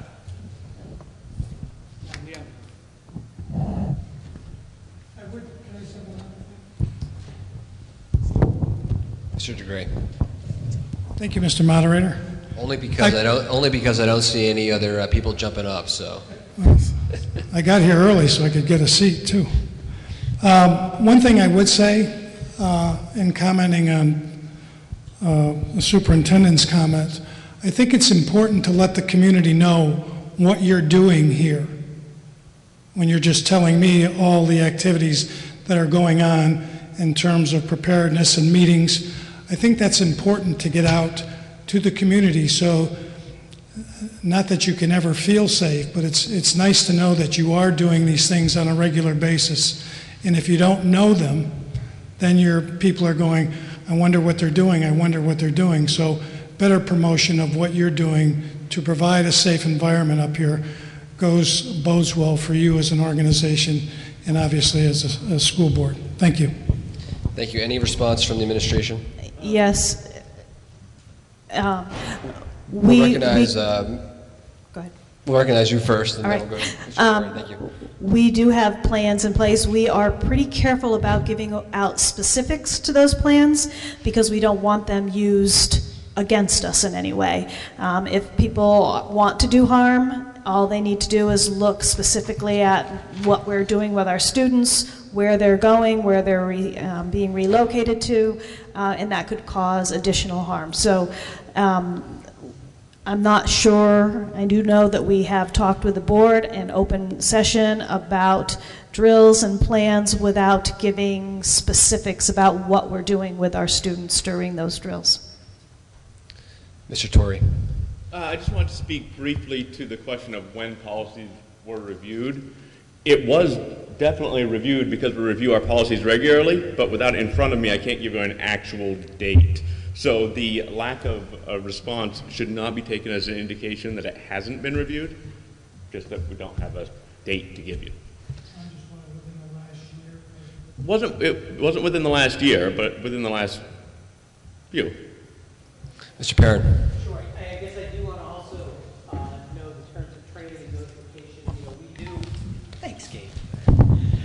We do routinely work with our students and staff about how do we handle what's called an enhanced lockdown procedure. That's done every year, and then by state regulations, we actually drill 6 times a year, and we also do 6 evaluation drills. We also do parent outreach, and we did a parent outreach, Mark, was that October? So we do a parent outreach where we actually invite parents to come in. We talked about the plan. We had members of Brat PD. We had, Mark was there, Rescue was there. So we do offer those opportunities for parents to come and find out a little bit more. And we'll continue to do that. I just want to be clear, I'm not looking for specifics, but I think it's important to say that we are getting together with our local law officials and our high school. I certainly don't want out where you're going to bring kids, because I certainly agree with the focus on. So thank you. Thank you. Any other business for under Article 7? Mr. Davis. Thank you. I'm Andy Davis from Brattleboro, and I'm a little nostalgic. I've tried to make as many of these meetings over the years as I could have, and a lot of the articles that have been passed have the phrase, unless the board is dissolved. And I'm just looking ahead for that transition and thinking we have an 8-member board here that's been looking over the middle school, the career center, the high school, and we're looking at a transition to a 9-member board, adding in schools in over 4 towns. And I know the whole situation is fluid with the legislature and the courts, but I just wanted to ask members of the board, if anyone wants to, offer what challenges and opportunities you see for that new board looking over a much larger kingdom, if you will, or queendom, of 4 towns, pre-K to grade 12, early education, the high school, the middle school, the career center, and if you were going to be offering any insights to a member of that board in terms of challenges or opportunities that you see. If any of you would feel like offering your response to that question, I would find it really interesting. I'm currently running for Brattleboro Town School Board. Haven't thought about a merged board at some point down the future, in the future, but I'm just curious, you've been on this board with this responsibility, or do you have any sort of reactions to that question? And is anyone here even remotely thinking of running for that merged board who would be willing to comment on that? So it's an open-ended question, but it has to do with the changes that are coming upon us. Thank you, Mr. Thank Davis. you. The board's been queried. Yes, Sean Murphy from Guilford. It's an interesting question, Andy. Because I have been on this board for so many years, I have quite a bit of experience in working with different members from different towns. And so in a way, the new Unified Union Board would have a similar complexion to this board. And there are a lot of unknowns because it'll be very hard, I think, to determine how all the work that needs to be done is going to be done. But I have quite a good degree of confidence that this board, you know, the new, not this board, but the Unified Union Board will be able to all work together to have a successful outcome to satisfy the law of the state of Vermont. So, you know, there are a lot of unknowns, but my experience here gives me a certain amount of confidence that, you know, it'll work. Any further comments from the board? Mr. Davidson. Andy, I just wanted to say too that, as you said, the process is sort of fluid right now with legislature, the court system, who knows. But the plans going forward, 2 members of each one of the existing boards were part of a transitional board, which I think will help inform the new unified board in how things have gone, how, and kind of answer some of those questions in more of a personalized kind of way, because the transitional board will be doing that to the new unified board, assuming everything goes as planned right now. So I think that a lot of those conversations will probably happen over time while we're doing that transition. Mr. Mills? Rick Mills from Dummerston. Very concerned about the, I guess there's 35 to 40 feeds into the community right now. Over the 5 towns, it's going to be reduced to that 8 or 9 that you spoke about. I guess if there was anything that I was going to speak to the upcoming board about, it would be to recruit strong committees that are going to supplement this super board that's eventually going to be in place or is bound to be in place. So I think that public input, continued public input is critical. I've attended this budget meeting the last 5 years, and the attendance has been dismal. I think it's time for the public to get involved. Otherwise, the people that make the decisions are going to make the decisions, and we're going to stay with them. So supplementing the board on committees on the issues that are important to them is critical. Thank you, Mr. Mills. Any further discussion from the board? Mr. Janis. Yeah, thank you. I'm not the only one on this board that has served on both town boards and the high school board, and as well as the finance committee, WSSU finance committee. And similar to what Sean was saying, that the towns, can work really well together. I think the transition to wherever we're going, it's been a little bit of, if that's not an understatement, of a rocky road. And once we get past it, I have been impressed over my year serving on boards about how involved and interested and supportive the communities are. And once we make that transition, perhaps echoing Sean's view, is that we can work together for our students. And on this board, our students are all, well, I was going to say 4 towns. The SU is all 5 towns. But also going along with what Rick was saying, is that the issues that are faced by a town board are fairly different than the issues that are faced on the BOHS number 6 board. That dealing with students and their needs of, pre-K, I served on the policy council of EES, Head Start, Early Head Start, the needs for preschool, the needs for elementary school that you're familiar with are a lot different than the needs and development of what high school students are like, or middle school students. And so there'll need to be an education of the board to broaden their focus, and I think the idea of relying on committees is a good idea.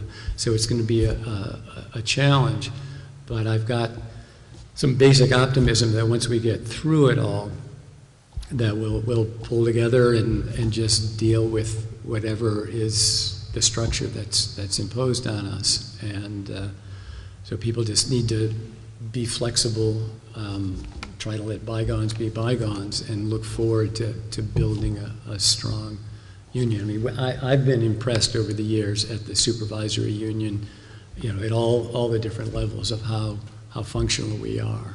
At least I think we are. And so I hope that can continue in the new board.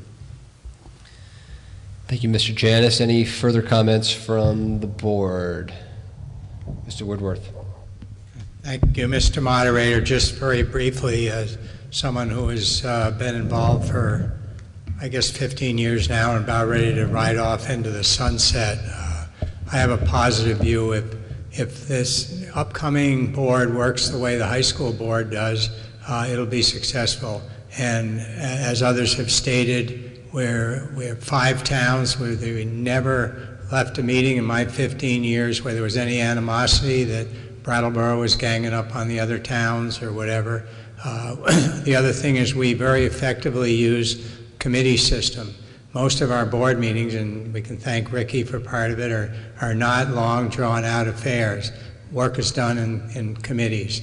And with that in mind, I hope that since there's a huge amount of information and a huge amount of things the new board is going to have to know, that they utilize some sort of advisory or committees to help ferret through all that information. So I think it's going to be great.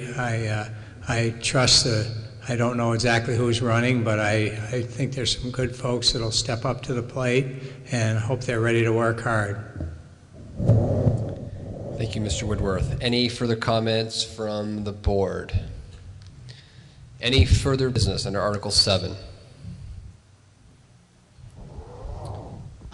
I do currently sit on a town board as well as this board, so I have a very good sense of the difference. The one thing that I don't believe is that the bygones have gone by yet. If we are merged, there will necessarily be conflict between funding for the different towns, which is entirely different than the English department versus the math department. I believe that there are a lot of strong people on these SU boards and that we can work through it, but the bygones have not yet gone by. And this is all part of a much larger national issue involving public schools, but we don't have all night. So I can give you a lecture later if you really want. But I do believe in these people, and I do believe that we will make the best of what we are able to work with. I do not support merger, and if there's any way to stop it, I still will. And I say that as a person who is on a merged board and on a town board. I think we're just trading in one kind of inequity for another. Thank you. Thank you, Ms. Beekman. Any further discussion from the board on this topic? Any other business? Mr. Torrey? I guess talking about this board and how it functions, and if this new board were to work like the high school board has, it might be a very good thing. But having served on the Act 46 study committee and seeing how badly a merged board can be run, I don't have a whole lot of hope for it. Thank you. Any further discussion from the board? Mr. Murphy. Well, I think your question generated a lot of opinions, so that's good. One of the things, excuse me, one of the things that I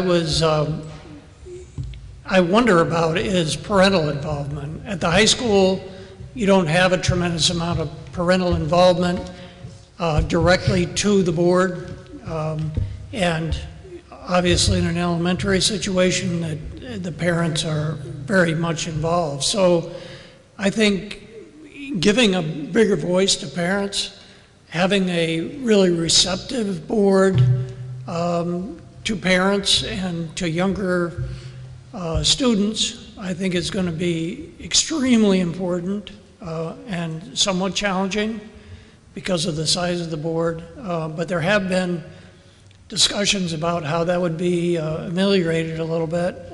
There would be meetings at the various towns, so the towns would each have an opportunity for parents to come, so they could meet in Putney, Dummerston, Guilford, Brattleboro. And there will be, on the transition board, there will be 10 members, is that right? Yeah. And then on the regular unified union board, which I think is a good terminology, unified union board. There will be 8 individuals, 2 from each one of the towns. And I hope that there is a good deal of participation in terms of people running for the board. And, you know, it's something that we do have to do. So hopefully it'll be successful, and I think it will be. So thank you. Thank you. Any further comments from the board? Any other business to be transacted under Article 7? Before I entertain a motion to adjourn, I believe we need to read the numbers for this evening. Do the clerks have the numbers? Here they come.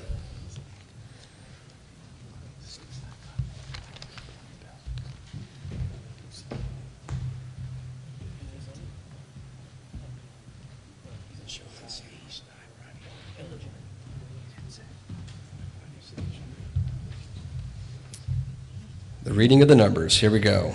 So for the town of Brattleboro, out of 9,226 registered voters, we had 19 in attendance this evening for 0.21% of the registered voters. Dummerston has a total of 1,607 registered voters, 7 in attendance tonight for 0.44%. Guilford has 1,733 registered voters. There were 2 in attendance tonight for 0.12%. Putney has 1,836 registered voters. 3 were in attendance tonight for 0.16%. Out of a grand total of 14,402 registered voters, with 31 in attendance for a percentage of 0.22%. I understand Ms. Barton has a motion. If we could just wait till you get the microphone. You don't think I can yell loud? Oh, I know you can do it. Ms. Barton. Mr. Moderator, Ruth Barton, proud resident of the great town of Dummerston. We won the percentage, pathetic as it is. Now I would like to make a motion to adjourn, it appearing that we have completed the day's business. Thank you so much. Is there a second on the motion to adjourn? Second. The it's been moved and seconded to adjourn. All those in favor, please say aye. Aye. All those opposed, please say nay. The ayes appear to have it. The ayes have it. I declare the meeting adjourned at 7:43 p.m. Thank you.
Jamaica Select Board for Monday, the 11th of February, 2019, in the Jamaica Town Office.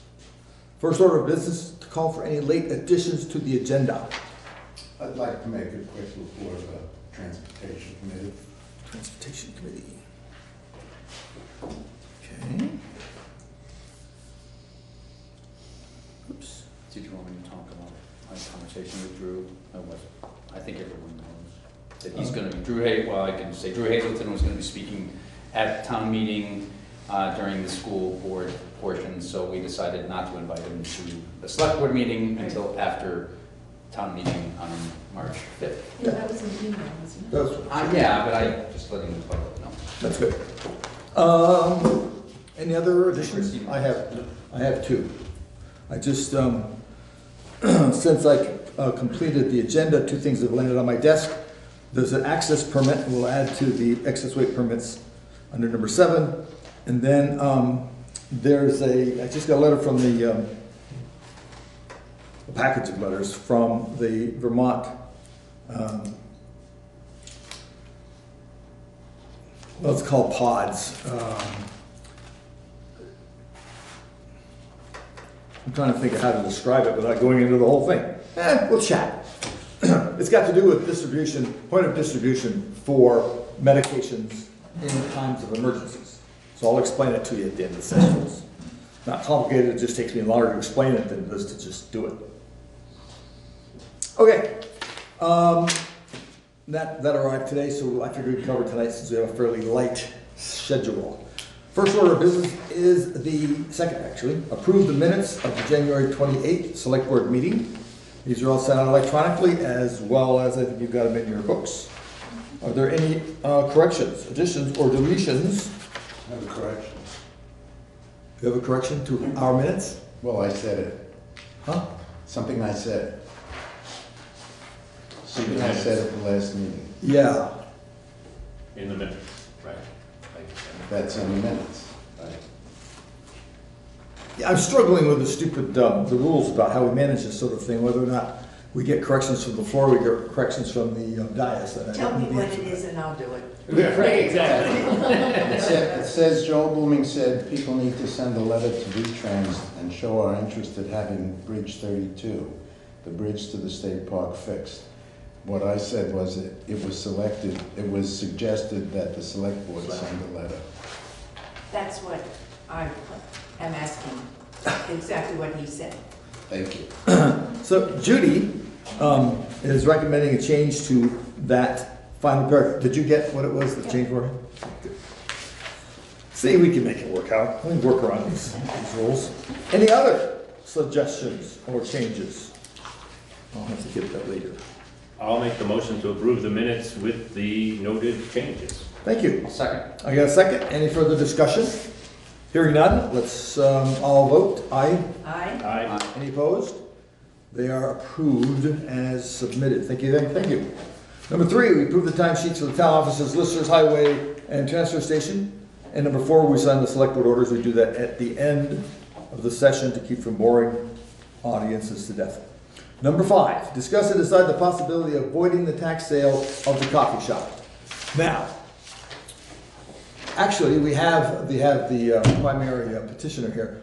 Would you introduce yourself to the camera? Just say who you are. Hi, Brandon Riley. And tell us why you're here, Brandon. I'm here because I'd like to discuss the possibility of voiding the tax sale of the coffee shop. And why, pray tell, would you like to void it?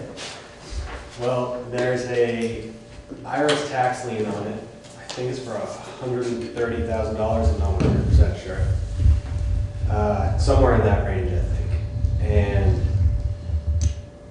the lawyer who does the tax sales sent the paperwork to, I think he sent it to Boston, the IRS in Boston. It was supposed to be sent to Providence. And Boston returned the return receipt. Yes, the receipt, saying that they received it, and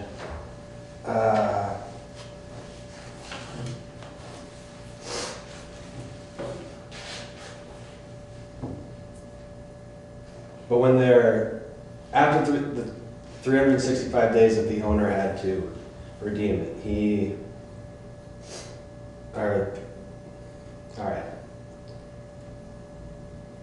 You want some help? Yeah, sure. There's an additional 120 days that we have to hold on to it to allow the IRS to respond. Yes. Yes. And so during that extra 120 days, the IRS told me that they were not going to redeem the property, but they didn't receive proper notice from the lawyer and they didn't receive proper notice, so that they weren't going to redeem the lien on the property. And so I inherited the lien when I gained ownership of the property. I inherited the $130,000 lien, and now I owe the IRS $130,000, which is not great. Do you mind, just for perspective, how much did you pay for the property? $6,000. And you got $130,000 lien on your $6,000 investment? Yes. And so they claimed that they didn't receive proper notice because it was mailed to Boston instead of the Providence IRS, and apparently they moved from Boston to Providence within the last year or two or something like that. And Kevin, the lawyer, said that he received the return slip in the mail and claimed that means that they had received proper notice, but I talked to John Cole at the IRS, and he told me that he had no control over that, and they told him that they weren't going to release the lien because they felt that they didn't receive proper notice. And so when the extra 120 days ended, the ending of that was rolling around, I was trying to contact him. I talked to Kevin, the lawyer. He said that there wasn't much that he could do, and the guy at the IRS said that it is what it is. Sorry, you're out of luck. And I tried to make a couple deals, I guess, with people who were interested in the property. They were kind of put off by the IRS thing for obvious reasons. The IRS they're looking for, at this point, for someone to make a deal with them, meaning me, for what they think is equitable in the property. They said that they'd like to get as much of what they're owed, obviously, and but if I got an independent third-party appraisal, they would go with whatever it appraised for, and they said that then we could work out a deal with that. But I would much rather, if you guys would allow it, void the sale and not owe the IRS money. The way it works from the town's perspective is if we void the sale, we're back to square zero, which means it goes back on the tax sale next year. And then we start the whole process all over again. You're certainly welcome to bid again or whatever else goes on. We will make really, really, really sure that the IRS is on board from the beginning. What is the tax implication around the IRS and the town if we take it back? It's in limbo, because it's in limbo and we're going to do another tax sale on it. Does that lien then stay on the property? The IRS gets a choice after 360 days. If let's say he bids again after 360 days, the IRS has the option to take the property. Okay. For their lien. Or they can just dispose of it and say, yeah, dispose of it, right? Okay. So there's no downside to us except it's another year of it's sitting there. And another year. So does it? What about the owner? Right. Does it come back to us or to the owner? He's out of the picture. We sold it. It belongs to us now. Oh, okay. And now we're selling it. So we took it back because of the tax. Exactly. We own So it. he owed property tax on it, and we took the property and gave his property taxes. We seized the property. Exactly. So it's our property now. Okay. And yeah, he still owes the IRS, but it doesn't sound like they're chasing him either, does it? No. The John Cole at the IRS told me that he got out of jail. He was in jail, which is part of the reason he wasn't paying his taxes. and he wasn't allowed to leave, I assume it was Vermont, but I don't really know. Yeah. And he went to Florida, and they rearrested him in Florida, and I think he's back in jail. Yeah. Something along those lines. Usually, if they have a probation that they can't Yeah, leave the exactly. state or whatever. Yeah. So IRS doesn't think he's good for it. Yeah. Right, which may be why They don't want the place either. yeah, they don't want to play with their money. So is voiding the tax sale I mean, do we have the authority, or I guess, I mean, that's not the right Yes. term, as the select board, is that in our jurisdiction to void a sale? Yeah, because according to my understanding from Kevin, the lawyer, Kevin O'Toole, we have not, I mean, we've got all these things in process, but he hasn't got it yet. Mm-hmm. So we can void the sale, and we're basically where we were before. So we were sort of in lieu of the IRS acting, and because they haven't acted, we haven't actually finalized our deal, and therefore we can cancel. That's my understanding. The only thing that has changed, now there's another $9,000 of taxes that are on the property. So that the next minimum bid will be $15,000. Yeah. So that's changed a little bit, but it doesn't have anything to do with the IRS. Neither here nor there. Exactly, that just has to do with how we manage it, yeah. Right, okay. Now, I'm not sure exactly how it plays that out, how much interest there is in the property. You had some nibbles around your ankles, but we don't know for sure if that's going to continue. So it really is something we really don't know very much about it. Having said that, it's not his fault. No. And I don't think it's the town's either. It's actually the IRS for switching the places. They moved and then theoretically they, I don't know, whatever the situation was, it went to the wrong place and we didn't know it. So probably somebody accepted it, oh yes, signed off and gave it to the postman, not realizing exactly where it was supposed to go. So I'm sure nobody's, no malicious intent, but hey, it's the IRS. So let's just make it neat because it does involve a financial transaction. I would entertain a motion to void the transaction on this property. I move. I have a motion. Do I have a second? I'll second. And I have a second. Any further discussion on this action? Hearing none, all in favor of voiding that transaction, say aye. Aye. Any opposed? You sir are off the hook. Thank you. Come back next year and we'll see what's going on. 15K next year. Learn your lesson. The good thing is you're smarter now than you were the first time. For sure. We try to educate our process. Yeah, and actually, it was a very active place for many years, yeah. Could I ask? It's a shame. One thing too, and this should go on the record, we really appreciate when people are trying to take a chance on some of this stuff.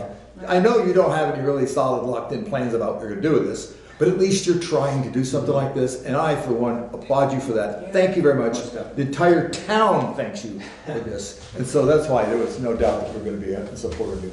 Thank you guys. Sure. You had a comment? Just a question. So you're saying now the value has gone up, of the bid has gone up to $15,000? Currently, the back taxes are $15,000. Right. Yeah, that's my understanding. So that would be the minimum bid? That's my understanding. So if you don't get the minimum bid, can you lower? I'm going to leave that to Kevin O'Toole and Terry. Because you're talking hypotheticals. I barely understand what's actually going on. But legally, you can sell it for $1 if you want. I leave that to the experts. Truthfully, I barely understand what's going on, much less what we can project into this. Just my curiosity. That makes sense, but I wouldn't conjecture that that's the case without But for seeing the you, law. it's waiting time. Yeah. Well, then you can think of what you're going to do with it now. Got $130,000. What are you going to go buy something? Yeah, you just made $130,000. You got to look at these from all the different angles. And the IRS is chasing you. That's enough. That's worth it right there. All right, moving on. Thank you, sir. Thank you for coming by. Thank you guys. We're sorry that happened. We had, let's make myself a note.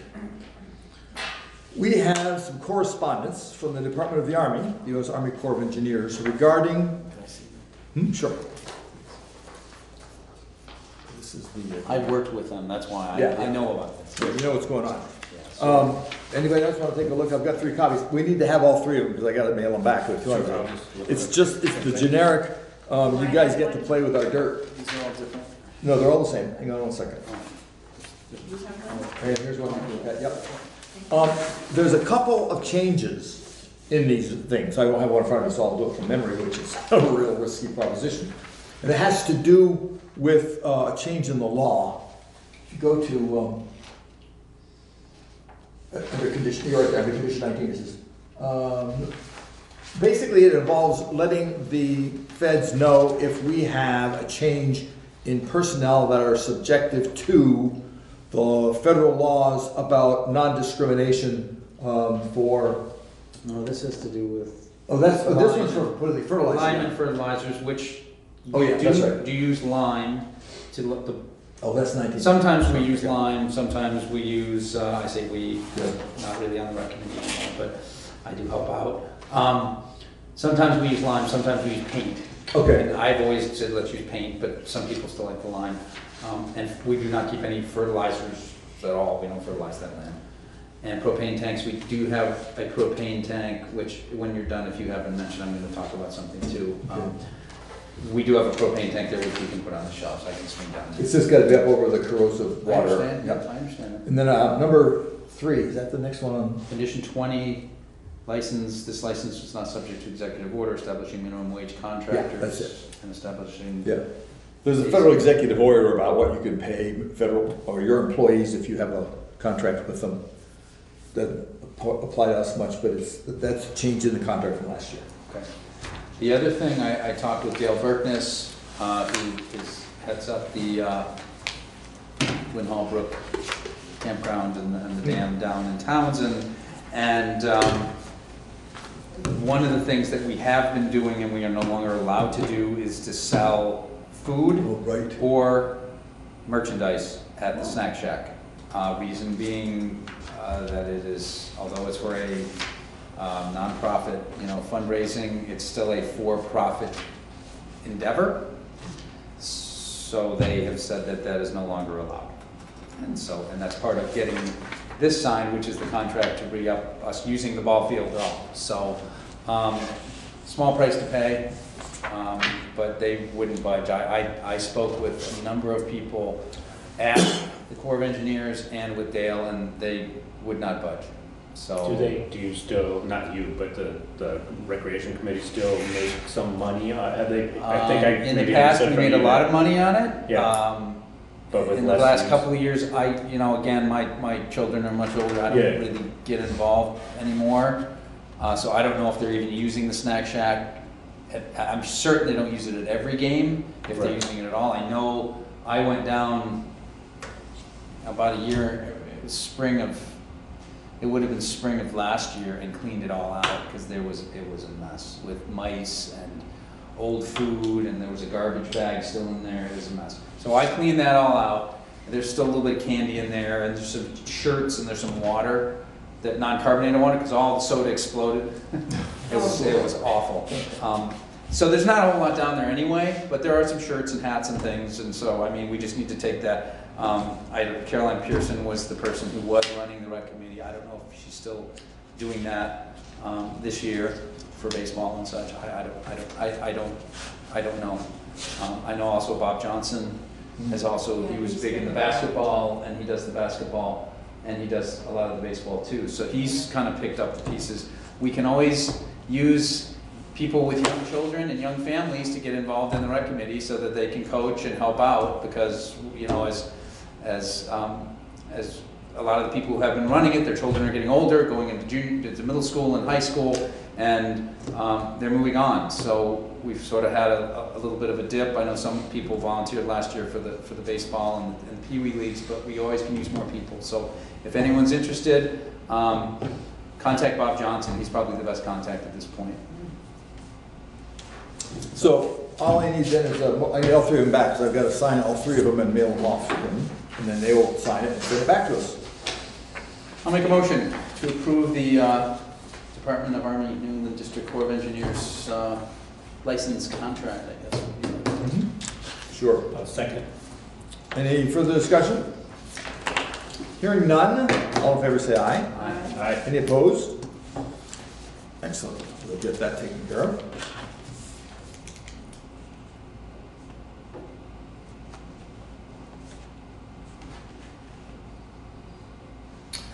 Okay, we have an excess weight permit from RK Miles. I've looked it over, it looks pretty good. It's got the usual restrictions.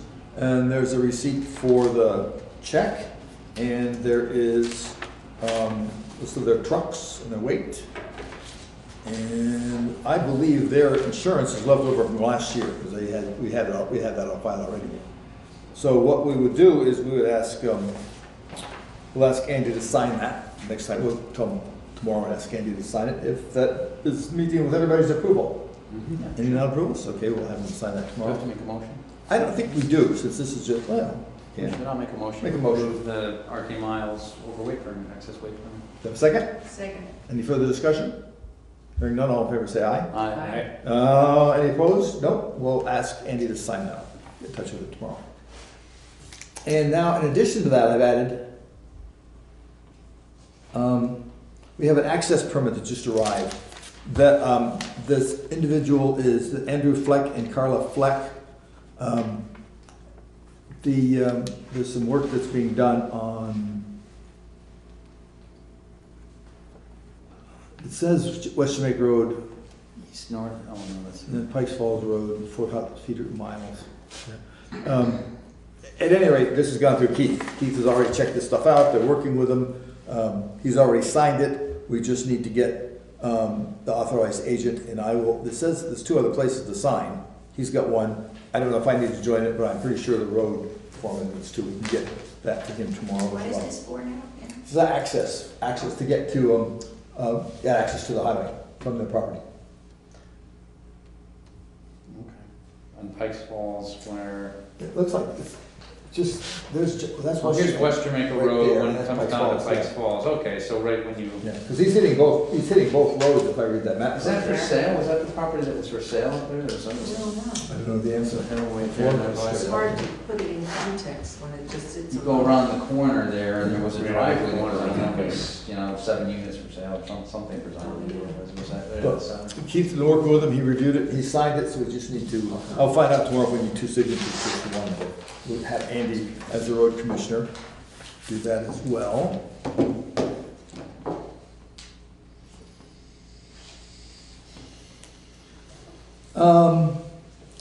We had a communication.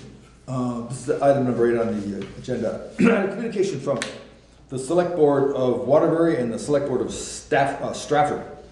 And I won't read the whole thing to you, but they are proposing, in summation, they're proposing a 4-cent a gallon increase on tax increase on the gas. And this is the paragraph. If you, us, the elected officials of your municipality, believe more funding is needed to address failing highway infrastructure, and you would like to see the revenues generated by broad-based fuel taxes rather than through the property tax, please help to support this proposal. So they're basically asking us to support 4 cent a gallon increase on gasoline and diesel fuel. The money would then be allegedly earmarked for highway infrastructure, that sort of thing. I have not responded to statewide initiative? Well, it's coming out of 2 select boards, Waterbury and Stratford. I don't know how many other select boards this was. I assume everybody, because it came to us. Maybe they sent it out to Shotgun to everybody. And I haven't heard yet what the results have been. They do have a paragraph in there that says, at this time, we are not certain how much revenue might be generated if this tax was implemented, but it appears it may be more than 10 million annually. I would think it'd be pretty easy to figure that out. Well, I'm going to hope. The best means to distribute this money to municipal governments appears to be through the formula, which distributes general state aid to highways. As such, this revenue would not fund a grant program, but it would make more unrestricted dollars available to municipal highway budgets. So the money would go into the budget, and then they get to do with it what they will. So the question is, are we as a select board inclined to support a 4 cents a gallon tax that is nebulously defined and even more nebulously aimed? Come back to our town operating budget. Goes into the general funds. Through the state, state Yeah. funding of state. And all the money would go up north.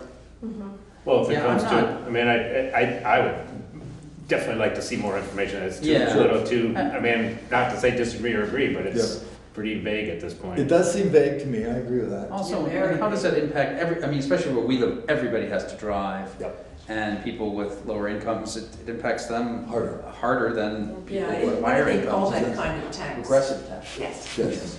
So I'd like to know a lot more information Sure. about it as well before I would sign off on The something. legislature can take the money and do whatever they want. Exactly. Exactly. Did this come through you guys at all in the transportation committee? No. This looks to me like it was sent to the city council, select boards, and boards of trustees. I can't say no, it didn't. I can say I'm not aware. You haven't seen it? Let's, I can send this letter to you guys. I'd like to see. Did this come in through my email? It came through the listserv. Through the listserv, okay. Can we send it to everybody? Yeah. Yeah, we'll get you all a copy of this letter, and you can take a look at it. But those are the salient features. We don't know for sure where it's gonna go, how much it's gonna be, or how it's gonna be distributed. Right. But we wanna That's raise your the gas biggie. rate, of course. Yeah, lots of biggies in there. The little ones, yeah. So anyway, so for that, so let's just table it right now until you all have had a chance to look it over. We can take it up again later. If I hear anything else, I'll forward it immediately to you.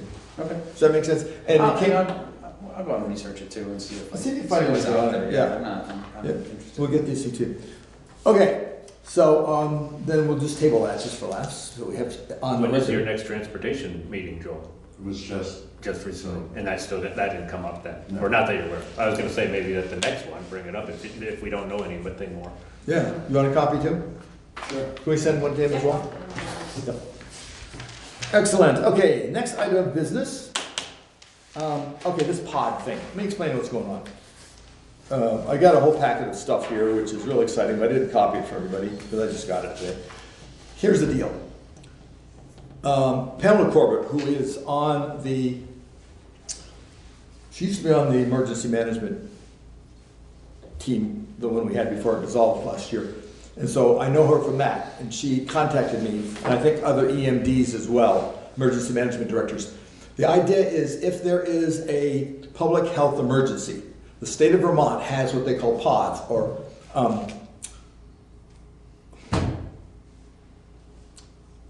point, I can't remember the first word, point of distribution, there we go. It's right here, point of distribution. So they'll establish places around the state where they would distribute whatever medications are indicated for that particular disease or dysfunction. What they propose doing is having municipalities and even other large organizations. They don't have to be government. It could be, I don't know, a large trucking firm that has lots and lots of employees, to have a closed pod. In other words, instead of having it open to the public where everybody shows up to get their meds, they'll arrange for this point of distribution to be put together to handle a specific group of people. In our case, for the municipalities, it would be municipal workers and their families. And that way, it would do a couple of things. One, it was help ensure that our people got medications as soon as possible to keep them working. The other one is cuts down the traffic in the other pods, because it just takes that number of people. If you have a large 100-employee group, you want to put a closed pod in your shop, that takes 100 families out of the other stream, which is their way of looking at that. So there's a memorandum of understanding that we have to put together. The only thing, the glitch is we need to have a licensed medical professional to accept control of the meds. So that'd be an RN or a physician or someone who has a medical license. EMTs I checked are not, so it would have to be a professional license who would be willing to accept the medications, control the medications, and then kind of observe or supervise the distribution thereof. So that was sent to me, and I was asked to bring it to the select board to see if that was something we were interested in doing. There's a lot more to it. There's the usual MOUs and the Department of Health stuff. I looked it over. I didn't go over it line by line today, but I looked it over. It looks like the generic sort of thing. And I've known her for a long time, and she was suggesting several years ago that it would help the distribution of the medications during an emergency.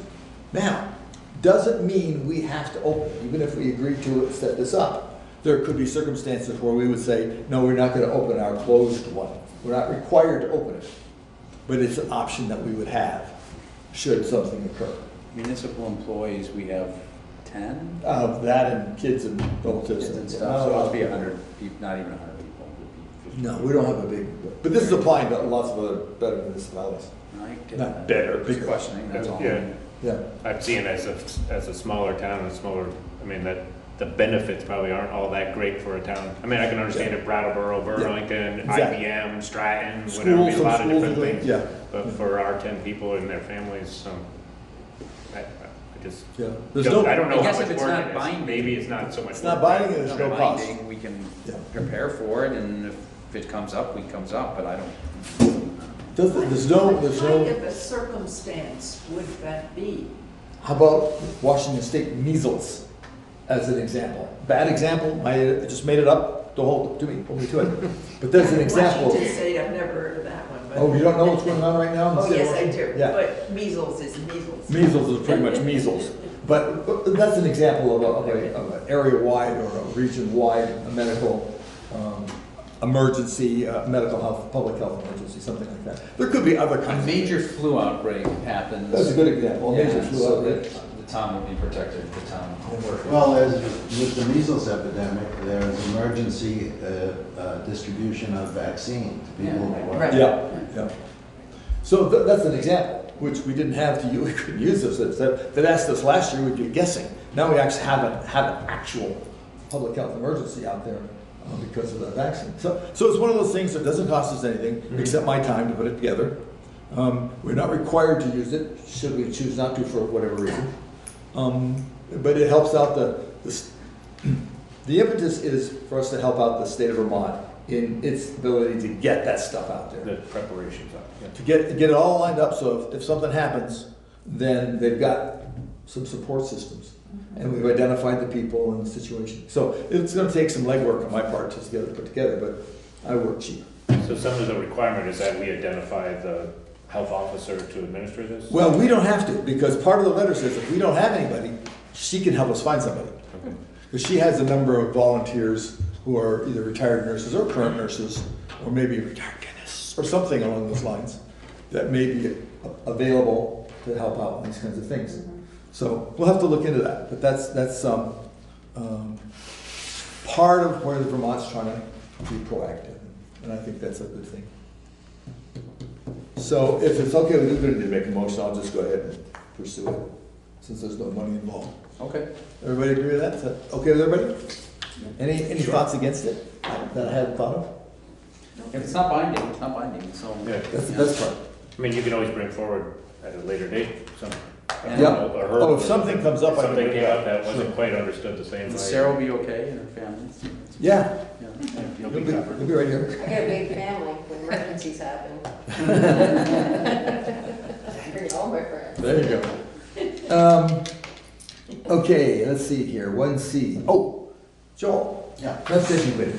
Okay, so today's meeting at the Transportation Committee, there are a couple of things. We prioritized projects for next year, for the next period rather, 2021. So since we did not get our project approved for the Jamaica Bridge, that came up for discussion.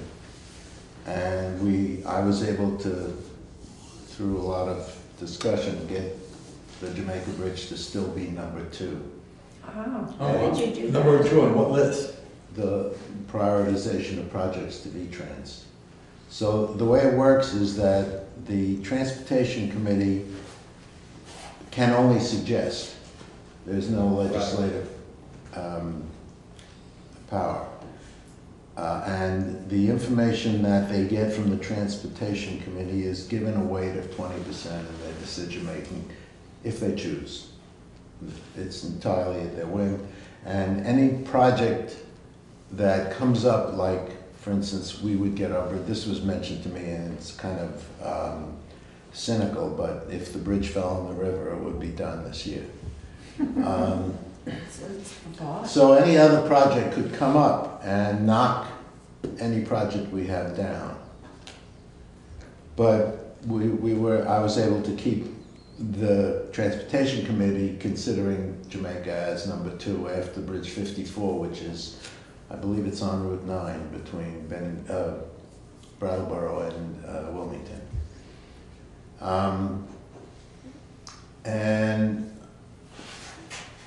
I expressed concern that that it was pushed back, and in my opinion, and it's not an engineer's opinion, it's just a layman's opinion, and I did crawl under the bridge, their engineer's report, I guess, was not adequate, in my opinion, where they said that it should be painted instead of replaced, and that would have gotten it off the list altogether. But these inspections are done every 2 years, and so this year another inspection would be done. And it was mentioned to me, and it would be my suggestion to you that if we requested from the transportation, from V-Trans, we would be notified. Otherwise, we would not. If we requested to be notified when the engineer report would be done, that we'd be notified when they came to look at it. Would that help at all, and how? Well, it would have helped for this report. I mean, I don't know if you've looked at the bridge, but I don't think you could imagine that it needs to be painted. Yeah. I walk over it often and it's a mess. It's a mess, right? Yeah, you know, So, it has been a long time. Unfortunately, there's politics, you know, and who makes the most noise has something to do with it, which is why the last two meetings, I suggested that the Jamaica Select Board send a letter. Today, Representative from V-Trans was there, and Chris Campany was there, and Gabby was there, and everyone said the same thing: we need to be proactive about it. What I was thinking when I asked that question is if we knew when the inspection was taking place, right. If the board showed up. Right. That's exactly, and I saw Paul write it down. Okay. That's exactly right. Yeah. If we inform them now, because it will be done in the summer this year, if we inform them now that we would like to be advised of when they would be there, then we have some leg up on that. Good. I think that's the way to go. And I can't stress enough that from everybody's perspective, if they don't get any input from the town, then we don't think it's important. Those are the words that we use to me. If they don't get any input from us, from the select board, as well as any other concerned citizen. I mean, it was recommended, and I will follow up on speaking to the State Park Commission, because they must have some concern. They can't get firewood. You know, if there's a fire, we can't send a fire engine there. Sanders weigh more than 8,000 pounds. So we have to let them know that we care, basically, because somebody tried to say, well, this is not a main route, doesn't bring tourism here. It is a main route. It's the most popular state park in the state. And it brings in, and they all have this number written down, $2.2 million in revenue. And it brings the town of Jamaica, it keeps Karen busy, it keeps this new coffee shop, Workhorse, busy, and any other businesses we can conjure up. These are three I know people come from the park to church on Sunday. Right, there you go. So, I mean, even for worship. Right. So we should be very proactive and passionate about this, and I certainly have been and will continue to be, and I speak to anybody I can, and I'll send pictures or write letters, but we really have to be proactive. So let's be clear, we're number 2 on the Windham County's recommendation to V-Trans. We're still in the 20th or 23rd or somewhere in that list on the state. I thought it was 7th. It's so nebulous. Well, see, I was doing research for this letter, we're trying to figure out how to write. I had a chance to talk to Chris Campany, and trying to understand how best to frame it and focus it since we talked last. And the ways it's explained to me, there's a list, obviously, whatever, 50 or so on, and we're like in the middle, 22, 23, that in fact, projects lower on the list than ours, this is a state list, not the county list, get bumped up, predicated on emergent situations or soon-to-be emergent situations. So we considered 3 projects that were not on list. Because, that are now high up on this year's list because they just figured out that they were in The, bad shape. the infrastructure around the state is, and around the country, but around the state is pretty bad. So here's part of the prioritization, and that is bridges that connect towns are a higher priority than bridges that connect parks, for example. And so regardless of how much money it brings in, there's not another town on the other side. So it's not that connected sort of infrastructure. So when we start putting this together, as important as that is to Jamaica, it would be less important than a road connecting us to, say, Wardsboro, for example, or London or something like that. Absolutely. And that's kind of how the math goes. But there are different priorities, and one of the priorities is there another way to go? Well, there are two ways to go to Wardsboro. There's only one way to go to the park. Absolutely. So every category has a certain weight. Yeah. Even though we don't connect to a town, there's no other way to get there, and it's an important tourist attraction. Sure. Every one of those things is a category. Yeah, and I like the category, there's no way to escape. I mean, nothing. No way to escape. And there's residents up there too. I mean, What's there's that? houses up there as well. There's homes up there. That are at risk. Exactly. They can totally ignore anything we say, but if we don't say anything, we don't. Correct. The So anyway- squeaky wheel gets greased. So anyway, so that's part of the. So you're working on a letter, Paul? Yeah, I was talking to Chris about it, trying to phrase it, figure out who to aim it at, how to say it, how to make it as relevant as the connected to the two-town rule or whatever it is. And I'm playing the fire department thing, and we're talking about. That's only one criteria. This is one of them. I mean, there's several different things, and so yeah, it keeps dropping. I mean, it's not something it's been sitting on my desk, and those of you who have seen my desk. But it's in progress. I mean, like I say, Chris and I talked about how best to do that, and so we're working on it, and we're trying to figure out how to make it work. But we're still on the state's list. We're in the middle someplace, but people do jump over us. It's good to know the county's moved up to number 2. But number 1 is connecting towns. It's a major route. Yeah, that's only one criteria.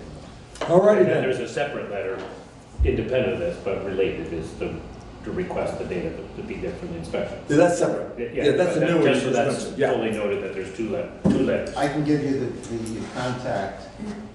This for the. I have it in the car. I'd like that too. Send it to me. Contact. If you could get it, Paul, and send it. Send it to email. Send it to all of us. Please, thank you, Paul. Yeah. All righty. Well, that's good. Let's do that. Because I'd like to know about that bridge inspection too. Time for public concerns. We only have one public here, and his concerns have been alleviated. Yes, they have.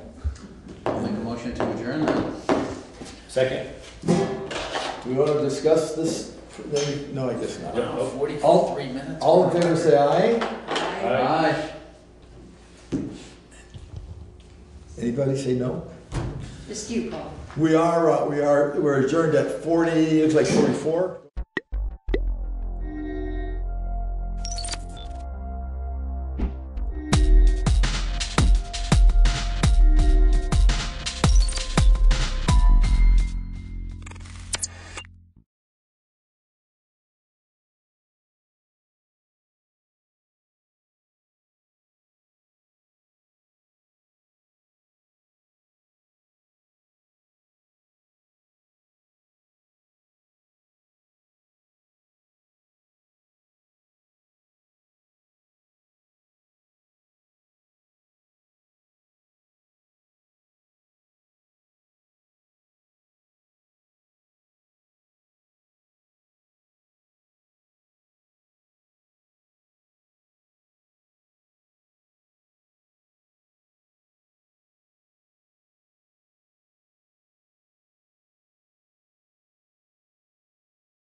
Okay, good evening. We're going to go ahead and call the meeting to order.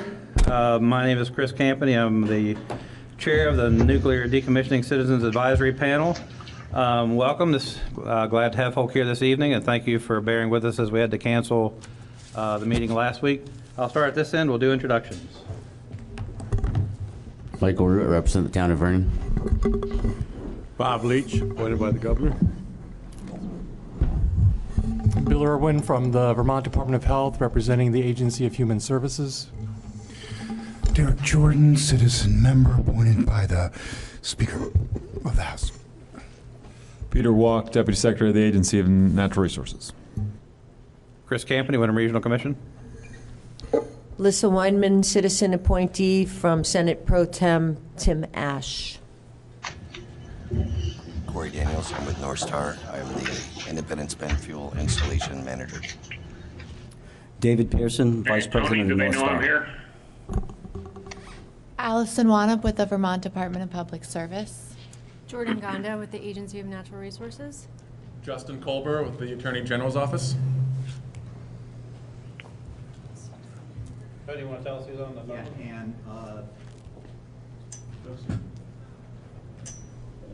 And folks who are on the line, if you would care to speak up, Bob, go ahead. Yeah, Bob Gustafson, New Hampshire Homeland Security Emergency Management.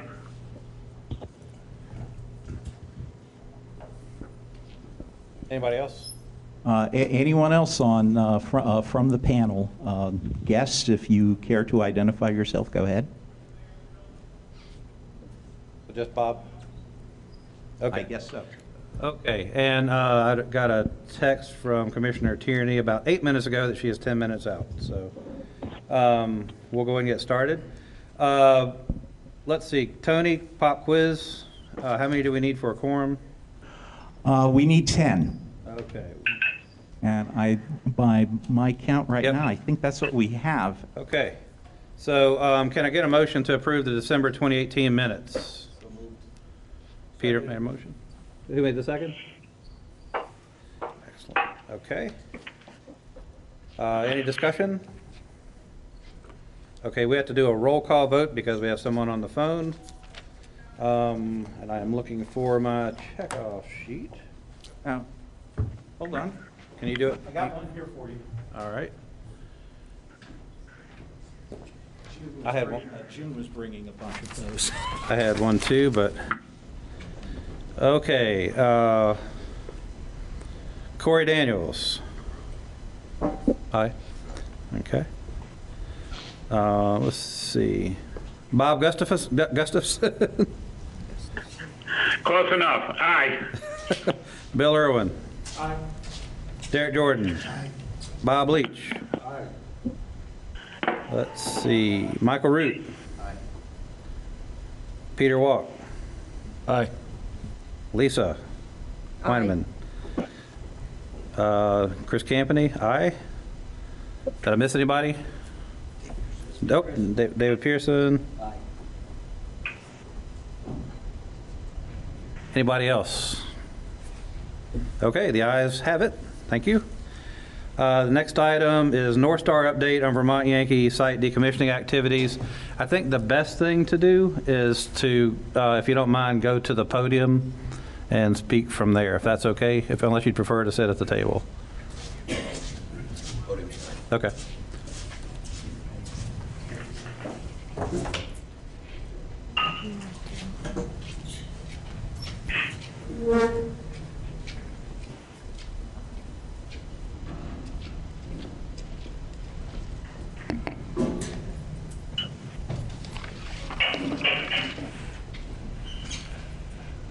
All right, so again, I'm Corey Daniels. I'm with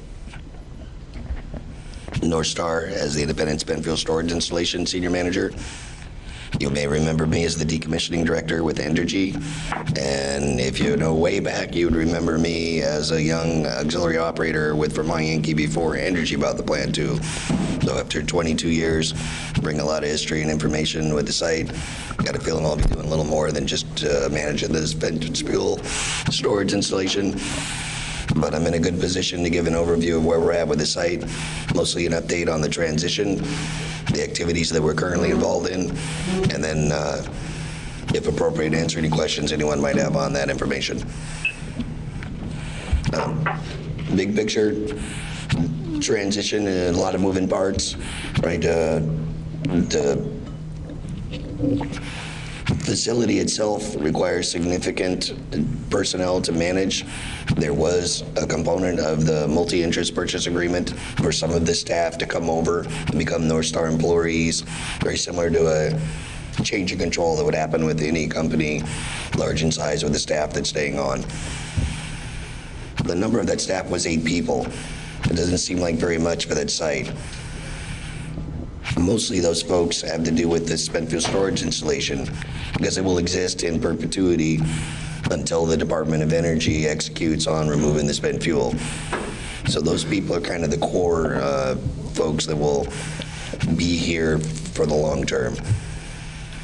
I bring that up because there are approximately 30 employees that were previous Entergy employees or long-term contractors with expertise at the site, institutional knowledge, that have been gainfully employed and will be employed by North Star for quite some time. In fact, that number just went up by, I believe, 8 more this week. So you can see North Star's intention is to get the right folks in, ensure we have the right staff for the work that's in front of us to do. That number will change over time, and the reason the core group will stay at 7, and it'll actually be a little bigger than that for a good portion of time, but it will change because one of the most important aspects is prudent management of the Nuclear Decommissioning Trust Fund, and part of the way we do that is to make sure we only have the staff necessary to do the work we're actually involved in. So I bring that up to make a couple of other points. This is the right team right now, and it will continue to be the right team, and it will continue to grow into the right team as needed. The Asphyxia Operations has a good staff. I'm pretty certain of that. I handpicked them. We have Arano, partnered with North Star. They're experts in vessel segmentation. They're pretty much the world-leading experts in that field. They have the equipment designed, and they've been working on the plan on how we're going to do that job, which will take about 18 months, basically since the beginning of 2017. So they're a long ways into being prepared to do that job. We have WCS, which was recently acquired by North Star. They are handling and transportation specialists for radiological materials. They're experts in the field. They own the facility for which most of the materials will go to. Outstanding partnership for what North Star is going to do here at Vermont Yankee and in the future, potentially at other facilities as they become, world-class decommissioning experts. And you got North Star, pretty much the country, if not one of the world's biggest deconstruction teams, expert in their field. Definitely have the right people, the right equipment, the right know-how to do the kind of dismantlement that's going to have to happen to execute this project. So the team understands the necessity and commitment to a transparent process. Everybody's been briefed on what it took to make this transaction happen. Everybody's been talking about the docket 8880 and all the provisions that are in it, understand their role with respect to it. And overall, everybody knows that we have the nurture team approach, and our strategy for decommissioning has to include all the stakeholders. And I don't mean just the people I mentioned, I mean the town, the state, the interveners that were originally somewhat opposed to whether or not this project would happen, and anybody else who's an interested party or affected by the work that we're going to do. So know that we're committed to that, and that will not change. So with that, I'll talk a little bit about one of the key aspects of what we're going to do, because it hasn't changed in mission statement. Nuclear safety, radiological safety, environmental safety, and industrial safety. All 4 of those things grade out at the same level, and they are paramount to doing this job right. If we can't do it safe, we can't do it on schedule, we can't do it on budget, and we don't do it right. So everybody understands that we will never sacrifice production for quality, and quality starts with safety. So we have a target zero approach to that, and it extends into more than just safety. It extends into basically performance. 0 accidents, 0 injuries, 0 errors. Do we believe we're going to make 0 errors? Probably not. We know a little bit better than that. This is a large project with a lot of aspects to it, but we're not going to make any big errors, and we're not going to hurt anybody if we can absolutely help it, and we're certainly going to do the job right. So when we're done, everything's finished. We stayed on target for schedule and for budget. We're process driven. The safety and compliance is built into the system. The North Star processes integrated almost perfectly with what existed at the nuclear facility for rules. We've made the major changes that are required to allow that to happen. In the nuclear world, there's some motherhood components to the rules and regulations being built into the procedures and processes. Those were already in place. The North Star systems meet or exceed every component of what is required for that. We have adopted our procedures and our quality assurance program to meet that, and we're already starting that work. We had our first inspection this week from the Nuclear Regulatory Commission. We had an exit this morning. There was no issues or findings. They were quite impressed with the talent set that's here, and overall, they will ramp up the frequency with which they're watching what we're doing at the facility. When we talk about some of the work we're doing, it's not insignificant work, and overall we got our first grade, and it was a solid grade, so know that's a piece of how we're already performing. All our work is authorized through an integrated work control process, which again dovetails into the rules and regulations, and we're going to take advantage of all the contract and procurement synergies that all those different organizations I just mentioned have.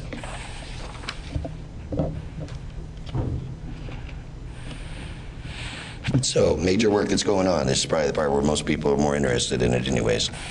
We're lining the refuel floor so we can perform that big job of vessel segmentation. That requires a few things to happen. One of them is to empty the spent fuel pool. I say that, everybody knows we already put all the spent fuel out into the spent fuel storage installation.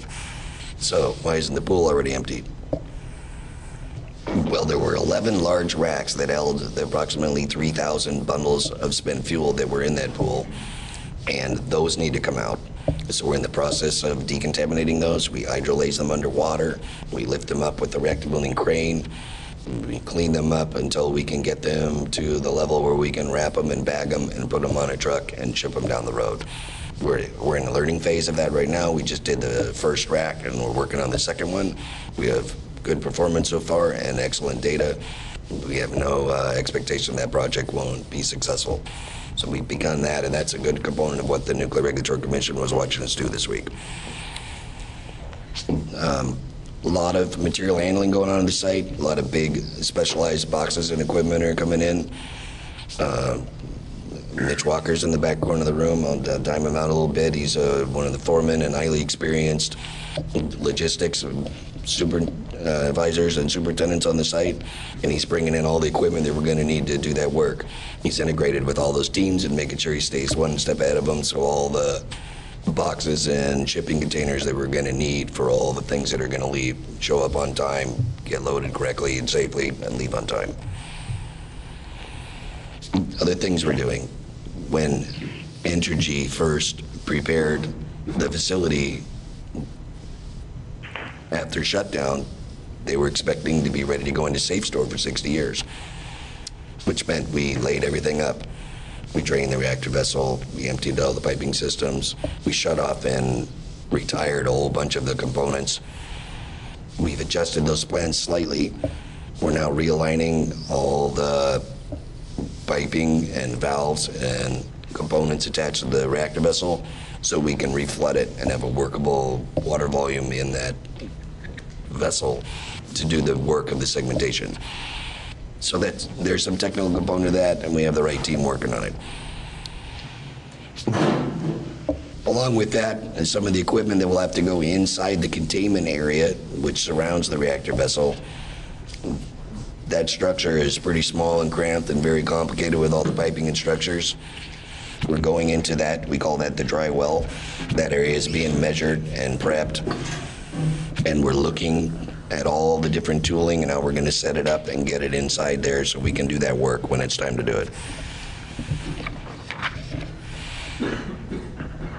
Additionally, in the short term, while this work is happening, to make sure that all the folks we have on the site remain gainfully employed, we're looking at some of the abatement strategies for some of the other areas.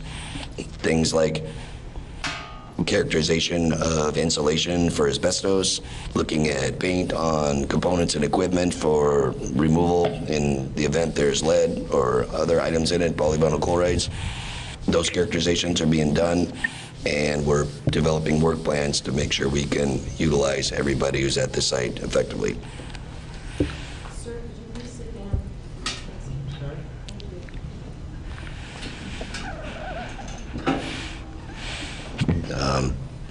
Other than that, we're making a few minor changes to the site's configuration for access control, mostly to do with safety. There used to be a couple of different ways in and out of the facility. We're going to limit that. There's going to be a lot of large equipment traversing the site, and we're going to have some folks at the site who may not be as familiar with the facility or the nuclear components of it doing certain jobs. We've got to ensure that the way the site's set up and the traffic flows in and out of it is well controlled. So we're looking at that from logistics and the benchmarking we've done, the other facilities who've gone through decommissioning. We're basically borrowing all their best practices to make sure they're employed here from Waikiki. We've also done some work on the rail spur to refurbish it to prepare for shipments that will go out by rail. That'll eliminate a lot of vehicle traffic on the roads. It makes it safer, it makes it less expensive, and it makes it more efficient. We're looking at a couple of temporary structures that'll have to get built. We're looking at demolition of a couple of the outbuildings. We have an old cafeteria building that'll get removed. We're also looking at the best time and space and when we would take the cooling towers down. So some of those skyline changes may happen in the first couple of years as well. Along with that, some of the larger items in the facility, we'll also be looking at how we're going to get the generator out, the turbine out, the old main transformer. Some of those large components, we want them out of the way. We want them either recycled or taken for scrap, and we'll get those at our first opportunity. So the skyline changes will happen quick. Once those start, at the next meetings, we'll update people on that. We'll bring photos in, and we'll explain to them the detail of how that work is going.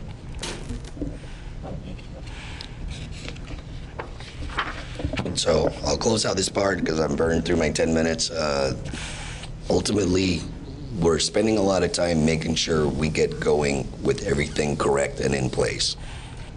There is some learning in both directions. I'll say the folks that came from North Star and here every day are learning from us as we're learning from them. It was a pleasure to join the 21st century with IT and electronic equipment, and instead of the way we did it for the last 20 years there at the site. So I've already seen some of the advantages of what I'll call a nimble and responsive company who's ready to make things work in an efficient manner. So with that, I don't know if Dave, you had anything to add. I'll open it up to questions if that's appropriate, Chris. I think what we're going to do, what we've got on the agenda is we'll hear from Tony on the, I asked her to just give a summary of what happened with the NRC pre-decisional enforcement conference on Holtec, and then we're going to take questions from both of you guys. Perfect. Unless folk would prefer to ask questions now, Corey. So let's just do, we'll do that. Thanks, Chris. Appreciate it. So Tony, you are on. Okay, I hope everyone can hear me, and bear with me with the logistics here. It's a little more peculiar than I expected. But a couple of weeks ago, Chris asked me to give a summary of the NRC's pre-decisional enforcement conference with Holtec. This was regarding two potential violations of NRC rules. So before I really get into that, I would just remind people that this presentation is for information only.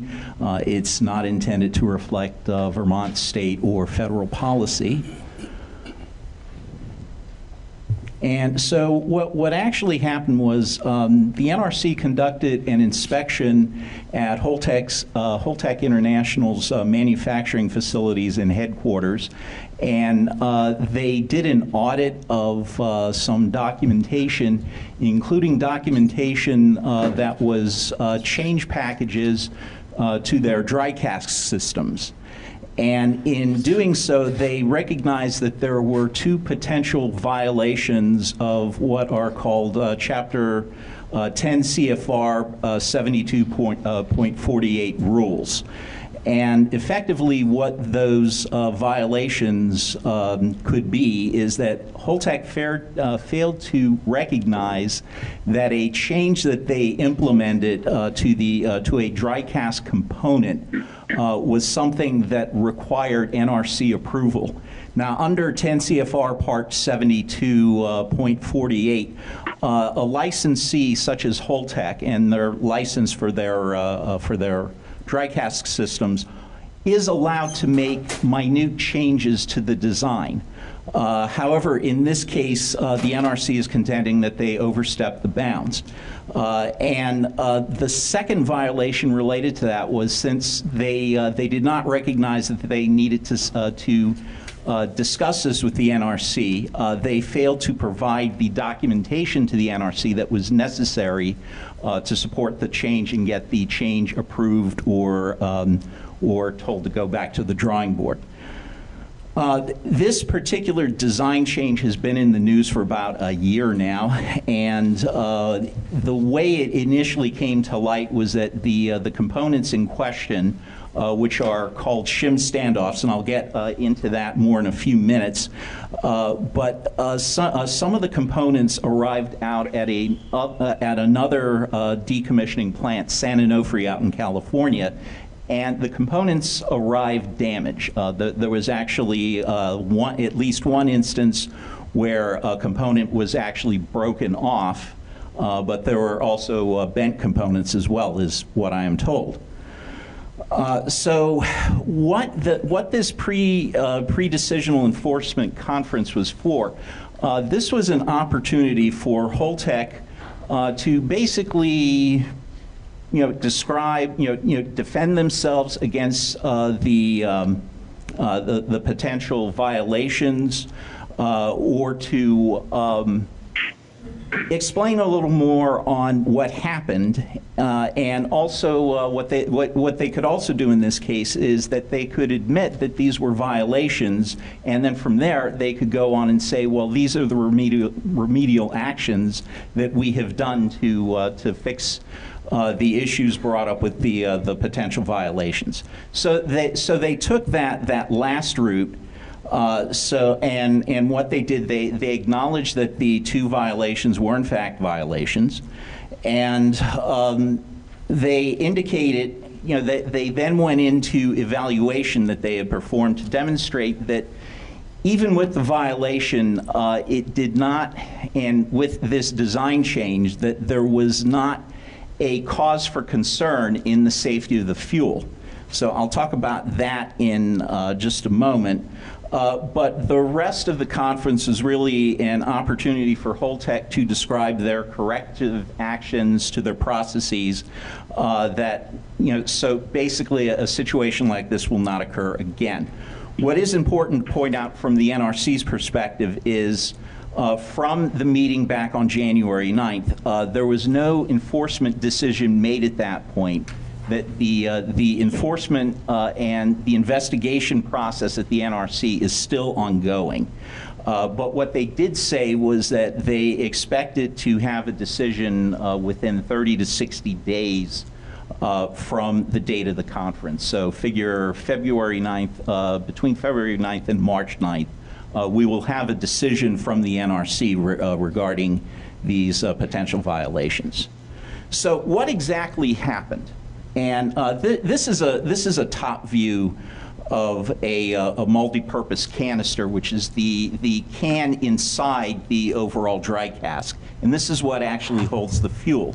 So you'll notice that there's the green area. I have that noted as the fuel basket.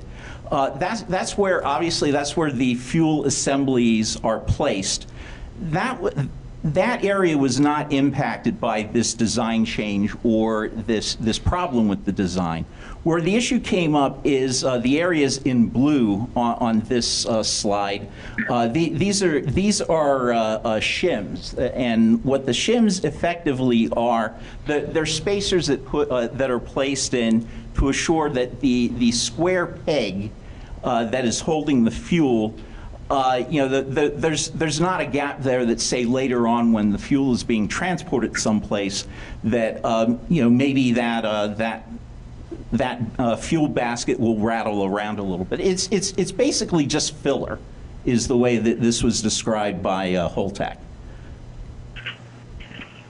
And the actual design change, what had happened was initially Holtec was they needed these little space air gap, well, actually helium gaps at the bottom to promote cooling circulation.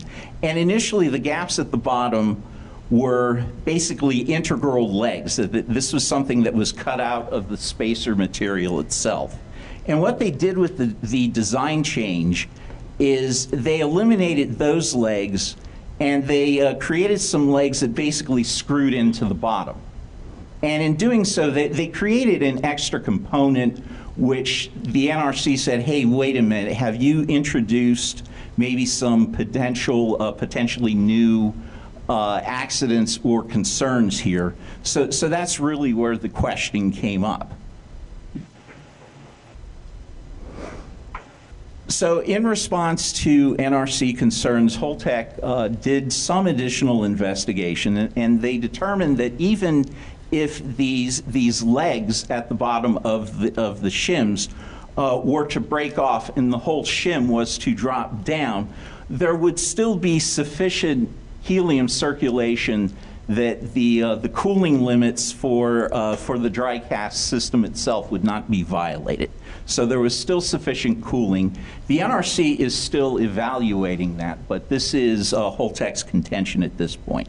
And for the rest of the presentation, or the rest of the conference, Holtec discussed how they changed their entire 10 CFR 72 evaluation process. They have attempted to make their process more robust. They have said that one of the things that they recognized was that in implementing this change, they were actually trying to improve cooling or overall the design of the multi-purpose canister, but they forgot about things such as manufacturing, ease of manufacturing, and they introduced some manufacturing problems in implementing this design. So they have what they think now is a more robust process. And the other major thing that they did was rather than sticking with the screwed-on leg design, they went back to the original design too. So from the Vermont Yankees perspective, VY did receive some multi-purpose canisters that had these screw-in legs as well.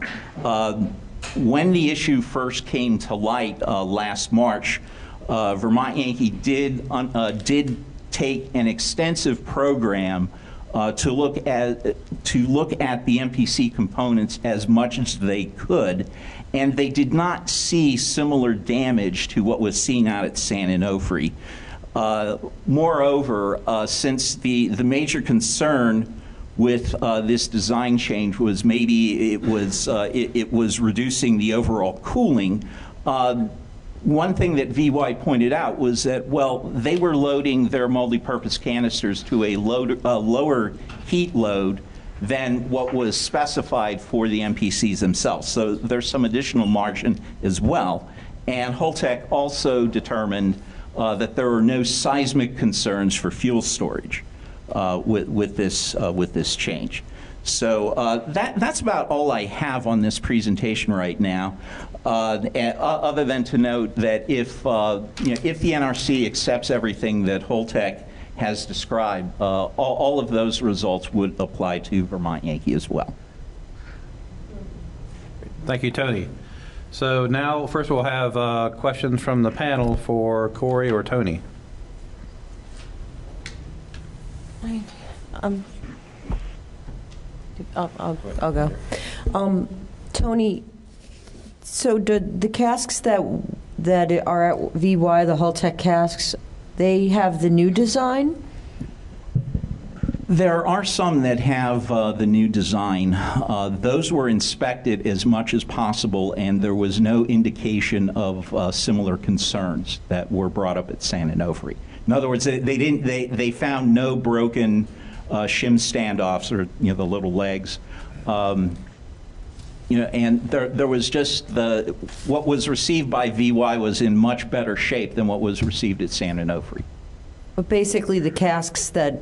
How many of them are the new design? Do you know? I mean, it's a. I don't have an exact number on that. I don't know. Maybe Corey, you have that? Okay, terrific. I'm just wondering. So basically, we have some casks that were not, or the design was not approved by the NRC, or was subsequently approved by the NRC. It sounds like they withdrew that design and returned to the old design, but we've got some casks with that new design that had not been approved. I'm not saying that necessarily is an issue, but I just wanted to know how many there are and if that's the case. So if I understand the question, it's how many casks at Vermont Yankee had the design with the shim standoff instead of the monolithic shim. There are 35 casks at Vermont Yankee. And if I may add to that, the design approval component, I'm not sure it's accurate the way you just stated it. I mean, we got to wait for what the NRC determines. There is a screening process for that 10 CFR 7248, and the apparent violation that is being determined, and we're waiting for the results after that hearing that Tony described, is to decide if they applied that screening process appropriately. So whether the designer approved or not is kind of a different question or statement. Derek? Yeah. I had a question for Corey. Corey, it was about the spent fuel pool racks that you were talking about. You said that you're removing them now and for eventual transport. Do you know where they're going to be going when they're sent? Yes, I do. They will go to Texas. Texas, and which facility there? Do you know? At WCS. WCS. Can you tell me, do you think they'll go by rail or truck? It could be a combination of both. The intention is to go by truck. Yeah. Is there a schedule for that at this point, or? There is a schedule. For transport? It's still being fully developed based on how quickly we can decontaminate, package, and prepare to move them. In your estimate, how soon do you think they might travel? If it goes the way we want it to go, they'll be there in the next month or two. Okay. All right. All of the racks, you mean? Yes. Okay, thank you. Any other panelists have any questions? Bill? Thanks. Just had a question for Tony. I'm trying to understand this green bullet on the slide here.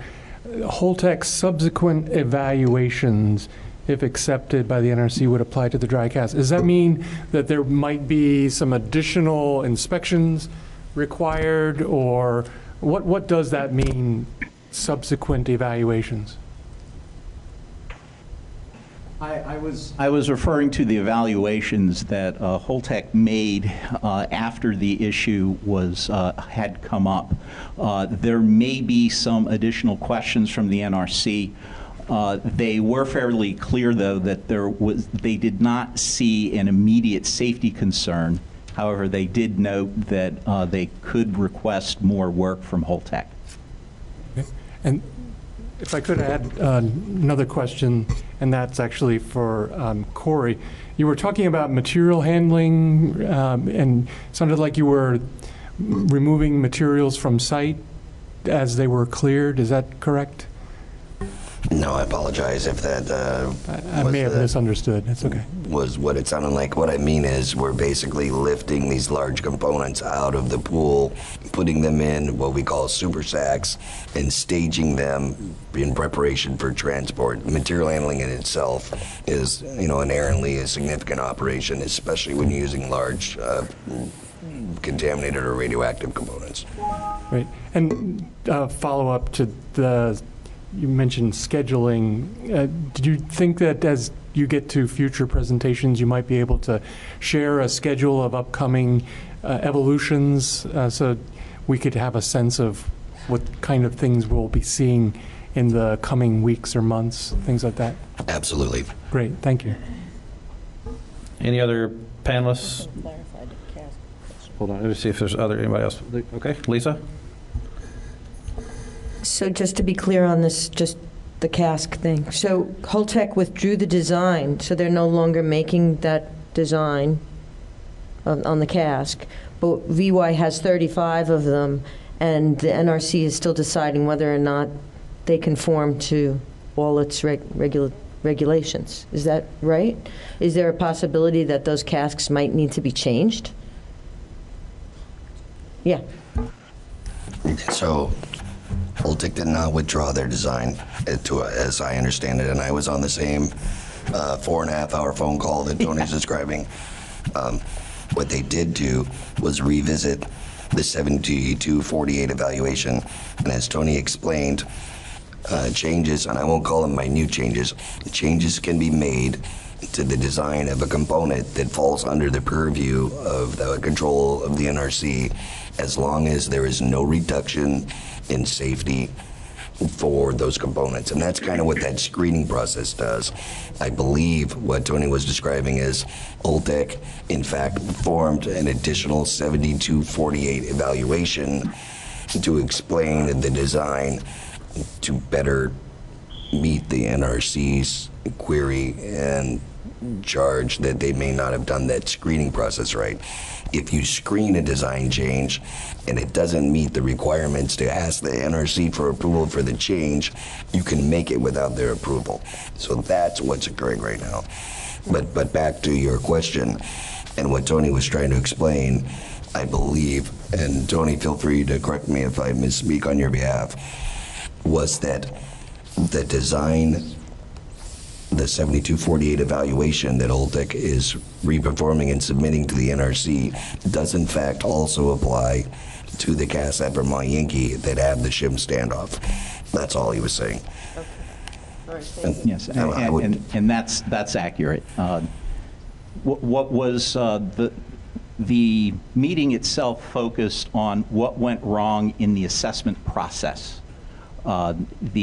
Separately, any potential safety concerns with the casks, or maybe that the casks have to be changed, or I should say the MPCs have to be changed out. The NRC is satisfied that there is no immediate safety concern with those. Okay, any other questions from panelists? Corey? I have one for Tony, and maybe it's not so much a question as I just wanted to add a little bit of information to that, so I can either phrase it in the form of a question for Tony or I can just share it. All right, so my understanding and the information I have from the beginning and knowing about the Ice Storm 100 system and the Holtec cast and the design change that occurred, and I cannot speak on behalf of Holtec, but my knowledge and my belief is not only do the shim standoffs, because we have such low heat load fuel loaded in our gas, wouldn't matter if they all broke according to Holtec's analysis at the VY gas that have that design. But in addition to that, in their causal analysis, in our investigation and determination of whether or not we would continue to load gas, we inspected every single one we could in every way possible with cameras remotely before we loaded them and looked for any indications.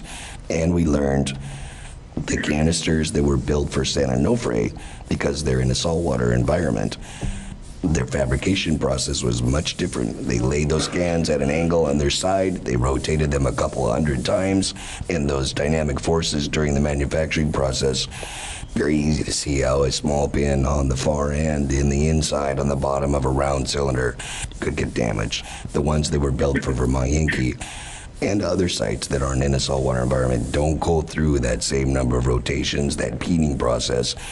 And subsequently, Alltech has made a confident claim that the construction activities for fabrication did not apply at Vermont Yankee, which is consistent with the indications from all our inspections. Yeah, those are good points, and there's really not much more I can add to that. Okay, now we're going to open it up to the public. If you would, come up to the podium, ask any questions, and please identify yourself. Hi, good evening. I'm Clay Turnbull. I'm a staff person and trustee at New England Coalition on Nuclear Pollution in Brattleboro. How many of the 35 casks with the shims in use at VY were not able to be inspected because they were loaded before the shim issue became known? Do you know? Yeah. You're the only person here I can think that would know the answer to that. I do know. That number is 16. 16. Okay. That was my only question. Thank you. Any other questions from the public? Okay, thank you. We'll move on to the next item. What I asked as chair of the different state agencies that have oversight roles was to come share with us first, what is it that the board, that the Public Utility Commission, if I call them board, I apologize, I mean the Public Utility Commission, what the Public Utility Commission order says with regard to public engagement and reporting to the public matters related to the site and site decommissioning and site restoration. And then also for the state agencies that have an oversight role in the rules and regulations that they are responsible for administering, are there any particular points of public engagement, public reporting that they go through as a matter of course? And as we hear this, I just want to go back through briefly. The reason I asked for this is this is information for the panel to think about what we do and how we do it going forward. And I'm just going to go through briefly what the duties of the panel are. And this is from our adopted charter, and the duties come from the statute. And it's to receive written reports and presentations on the decommissioning at its regular meetings. The reports received by the INDICAP address decommissioning plans, including, and it's fascinating to me because you can tell when this was written, we didn't anticipate we'd be at a decommissioning. It says all site assessments, the post-shutdown decommissioning activities report and amendments, periodic reports on a decommissioning trust fund and other funds associated with site decommissioning and or site restoration, including fund balances, expenditures made, and reimbursements received, and any progress reports on decommissioning activities by Vermont Yankee as submitted to the panel. So it's interesting because back at the time, I think we were really so focused on the PSDAR and those the site assessments that we didn't really know that we'd be at this point. Also, to provide a forum for receiving public comments on Vermont Yankee decommissioning plans and reports. To provide comments on plans and reports as the panel may consider appropriate to the state agencies and the Vermont Yankee owners. To provide an annual report to the governor and energy committees of the General Assembly due January 15th of the following year. So that's what our duties are per our charter. And so I'll go ahead and turn, who wants to start first? I will. Okay. Yeah.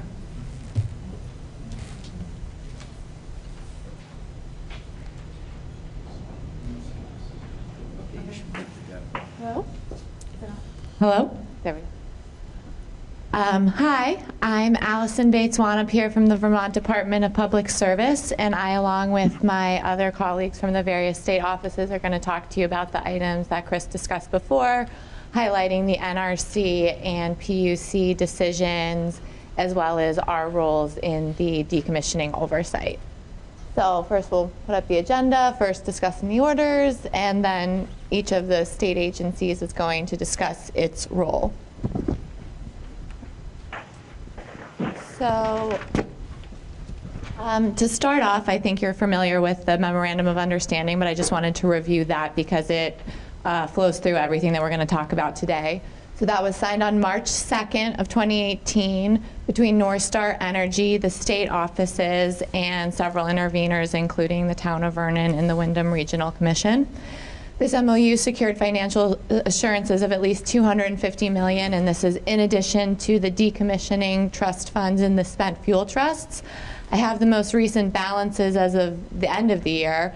They obviously changed with the closing, and the NDT was about 498.5, and the SRT was 333, or was 33 million. And the MOU also established certain oversight rules for the various state agencies, as well as reporting requirements and information that North Star has to provide. The signing parties to the MOU requested that the NRC and the Vermont Public Utility Commission approve the transfer of Vermont Yankee from Energy to North Star. And even though each commission could have issued their decisions independent of one another, the Vermont PUC elected to wait until the NRC issued its order before it chose to issue its order. So, slide.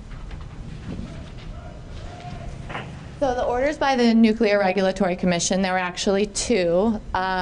They both said that they were issued on the October 11th of 2018, but then they were kind of published on the 12th, so you might see the 12th or you might see the 11th. So the primary one authorized the license transfer, and I'll talk about that in a second. There was a secondary, less substantial one that authorized North Star to use an exemption of $20 million at a time from the Nuclear Decommissioning Trust to pay for the cost of safely storing and transporting spent nuclear fuel. So but the primary order is the one authorizing the license transfer, and the NRC had to answer the question of whether North Star had the financial and technical qualifications for decommissioning and spent fuel management such that there was a reasonable assurance that the activities North Star will undertake will not endanger the health and safety of the public. And so in issuing their opinion, we can go to the next slide. They obviously made the conclusion that they did have the financial and technical qualifications. But I think what's interesting when you read the order is just, you know, how much the NRC really stress tested this transaction and kicked the tires. They asked multiple times for additional information, particularly regarding spent fuel management, and they conducted their own independent cash flow analysis. And they obviously have a lot of expertise as well as resources in this area to look at this transaction. In the end, the NRC's order did not significantly modify the MOU. Its additional requirements were that there be satisfactory documentary evidence that North Star obtained the appropriate amount of insurance required for a licensee. Energy submitted that evidence, I believe, on the 21st of this month. They asked that North Star not take actions with respect to the $140 million support agreement without the NRC's prior written consent, such as voiding or canceling the support agreement. And they also had North Star obtain a performance bond if it does not settle with the Department of Energy issues related to the spent fuel management. But what's also important to understand is that while the NRC was focused on the financial and technical qualifications of North Star, they weren't looking at other aspects of the MOU, such as the roles that the state agencies would play and how that could affect the oversight.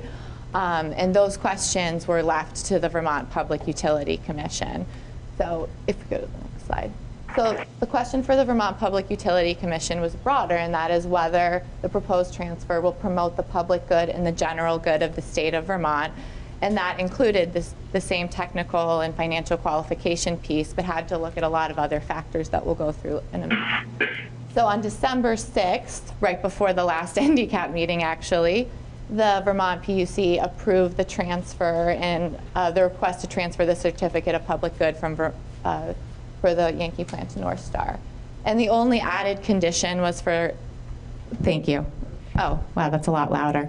Thanks. The only added condition was for the department to review and confirm its satisfaction with the insurance and escrow documents, which we did prior to the January 11th closing of the transaction. So the commission's review was pretty comprehensive. They issued a 57-page opinion. Nearly 10 of those pages were addressed to the concerns of the Conservation Law Foundation that did not sign the MOU. So they, they took their time and they definitely wanted to do a deep dive on this.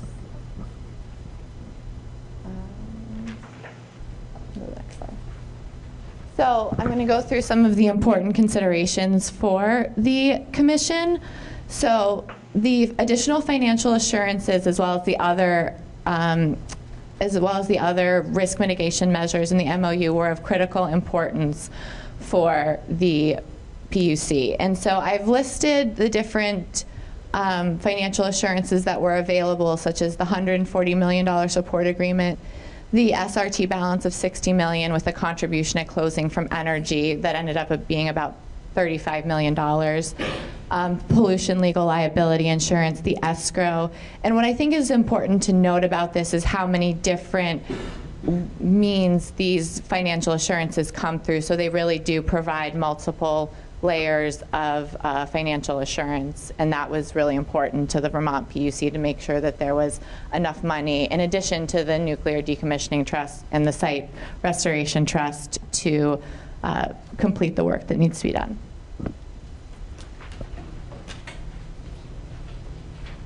They also, like the NRC, looked at the technical and managerial competence of North Star and the conclusion of whether North Star will be a fair partner to the state of Vermont. And those are some of the considerations that I think Corey touched on when he was talking about the transition that's happened so far. And kind of relating to that fair partner analysis, the findings of fact numbers 124 and 125 related to NDCAP. And they noted that, North Star has committed to collaborate with stakeholders to establish a public engagement process and work with local citizens and the government throughout. And the fact that North Star had done so much to engage with the different offices of the state as well as the locals, and they'd done so in a civil and a collaborative manner, really supported the fair partner analysis from the PUC's perspective. And another huge factor, which we're all aware of, is that accelerating the time when the Yankee site can be restored was very important. And on this factor, I've included a quote from the order where, the commission recognized that there were risks at any point for the decommissioning, but there was a concern that under the SAFSTOR method with Energy's proposed status quo, these uncertainties and risks would fall on a future generation that realized no benefits of the electricity generated by Vermont Yankee. So another item that for the PUC was the state office's oversight rules. They said, and I quote, "We emphasize the importance of the post-closing oversight activities by the relevant state agencies in mitigating risks to the state related to funding adequacy." And then one of the final considerations, of which there were others though, was the broad support of the MOU among the state offices, other parties, and the public. The PUC cited the brief of the Wyndham Regional Commission and noted the WRC's support for prompt decommissioning and site restoration, and that it was consistent with the orderly development of the region here. So that was the summary of the orders, and we're going to move on to the roles of the state agencies, the state offices, and I'll talk first and then hand it over to my colleagues. So here's a summary of the general roles of each state office to be talked about in more depth. So the Department of Public Service, our general role is to exercise oversight regarding the project's progress and the financial aspects of it to hopefully confirm that the decommissioning is on time and on budget. Agency of Natural Resources oversees the non-radiological remediation and site restoration activities. The Office of the Attorney General provides legal advice to the state entities and the review of legal documents related to the financial status. The Department of Health oversees compliance with the relevant health standards and the state's oversight of radiological contaminants. So there was questions about our authorities, where the different offices get their authority from. So the department's general authority comes from Title 30 of the Vermont statutes, and you can see the link there for the statutes, sections 1 through 611 generally, but I think the most relevant one is section 2, which identifies our general powers, which include to initiate proceedings and to investigate. But really what matters is going to be driving a lot of this are the different parts of the MOU, which I'm going to discuss in a second. So public reporting and engagement, all of the public offices, as you're probably aware, are subject to the Public Records Act. That means that upon request, unless an exemption applies, they will produce something to citizens that request it. But regarding affirmative reporting obligations in the absence of a request, there's mostly what we have is in the form of legislative reports, which you can see on our website. And regarding the Public Record Act, I did want to note that Section 2J of the MOU requires North Star to provide any PRA or Public Record Act exempt materials in a format suitable for public disclosure. So there's something like trade secrets. Those aren't subject to the Public Records Act, but any information they're providing has to also be given to us in a format suitable for public disclosure. Section 8 of the MOU obligates North Star to collaborate to establish appropriate public engagement process regarding the decommissioning, and this includes forming a subcommittee for NDCAP. Otherwise, we're still in the early phases of figuring out what kinds of documents and materials will proactively make public and what kind of public engagement we can facilitate in addition to what we're already doing, which I'm going to go through on the next slide. So there's already a lot of interactions. The NDCAP statute, which is Title 18 of Vermont Statutes, Section 1700, preserves a relationship between NDCAP and the department. There's also numerous other opportunities for engagement with the department. Obviously, the NDCAP meetings and the NDCAP website with the department administers. And the Consumer Affairs and Public Information Division of the department, CAPI, accepts public comments on Vermont Yankee matters, and you can see more information at the website there. And then there is the email address, psd.ndcap@vermont.gov. So our oversight role, like I mentioned, our general role is to exercise oversight to confirm the decommissioning is on task and on budget. We're hiring a financial analyst and a project analyst to aid us in those oversight.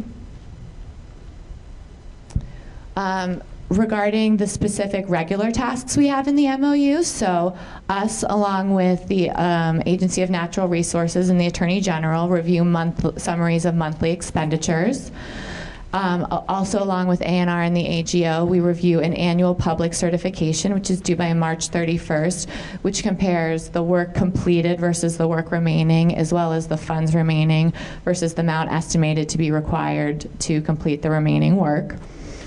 The department will be reviewing annually financial disclosures and reports, also due by March 31st, which include financial statements for North Star and as the Nuclear Decommissioning Trust and Site Restoration Trust balances. The department also reviews any disbursements from the Site Restoration Trust.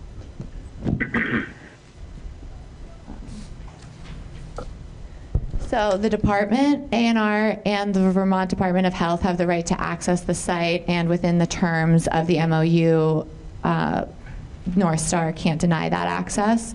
Regarding the department, ANR, and the AGO have the right to inspect expenditures in the books of North Star entities.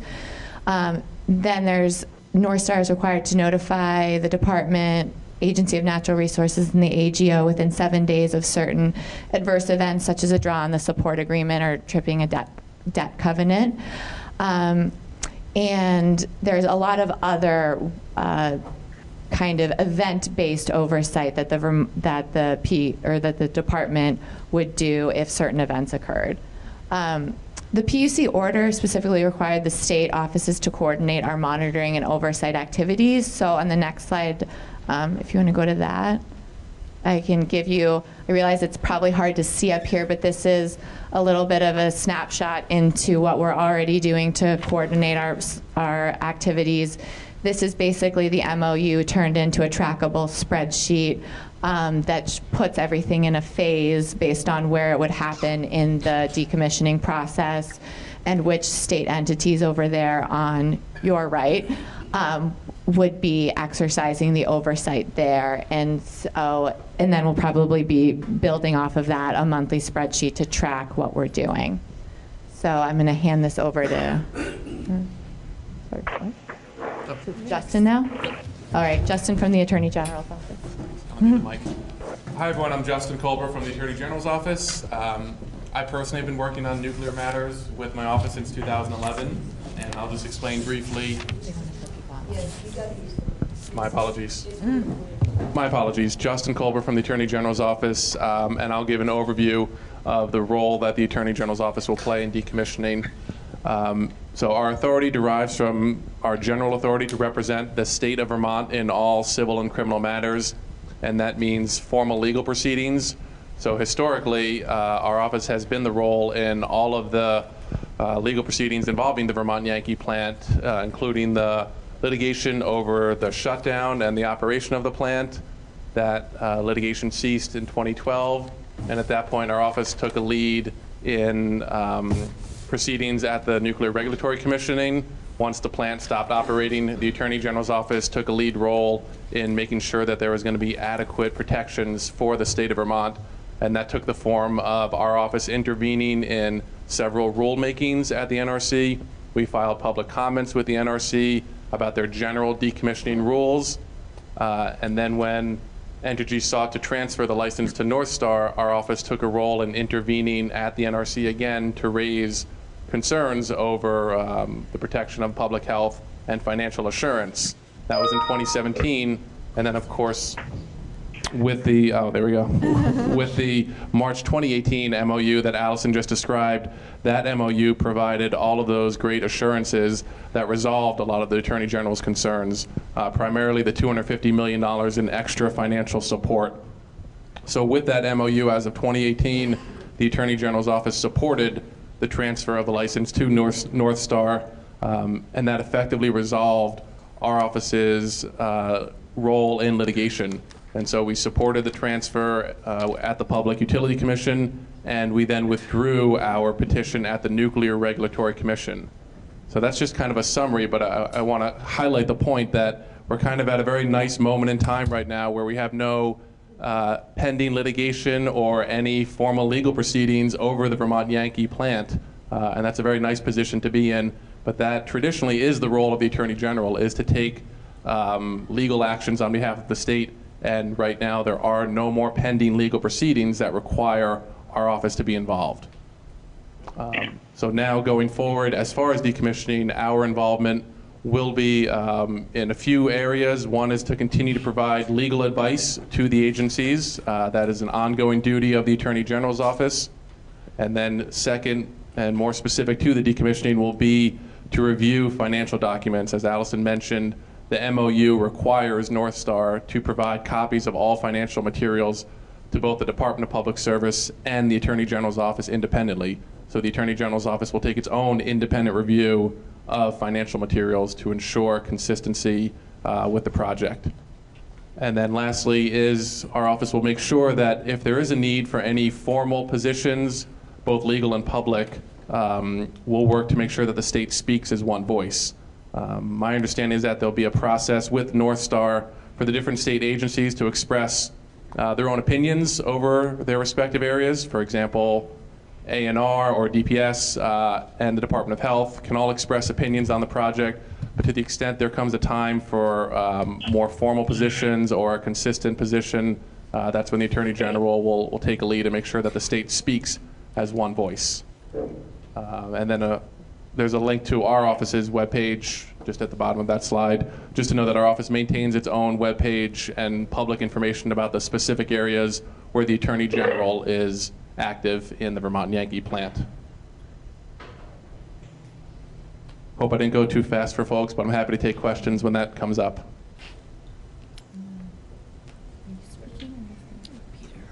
Next is ANR.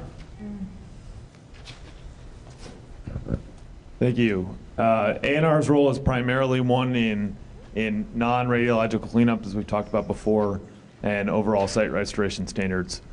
We derive our authority from 10 VSA Chapter 159, as well as the mediation.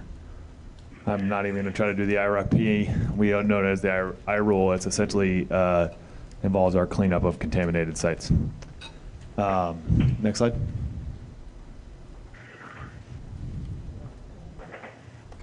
Several portions of the MOU are relevant to A&R. As I said, we're involved in we are responsible for site restoration standards. We will also be working with in consultation with the town of Vernon to approve the comprehensive site investigation. We may break the site up into different operational units to have different controls over various parts of it. We'll look at groundwater quarterly sampling plan, characterization of below-grade structures, and the demolition of building structures and filling of voids, and the use of filming materials.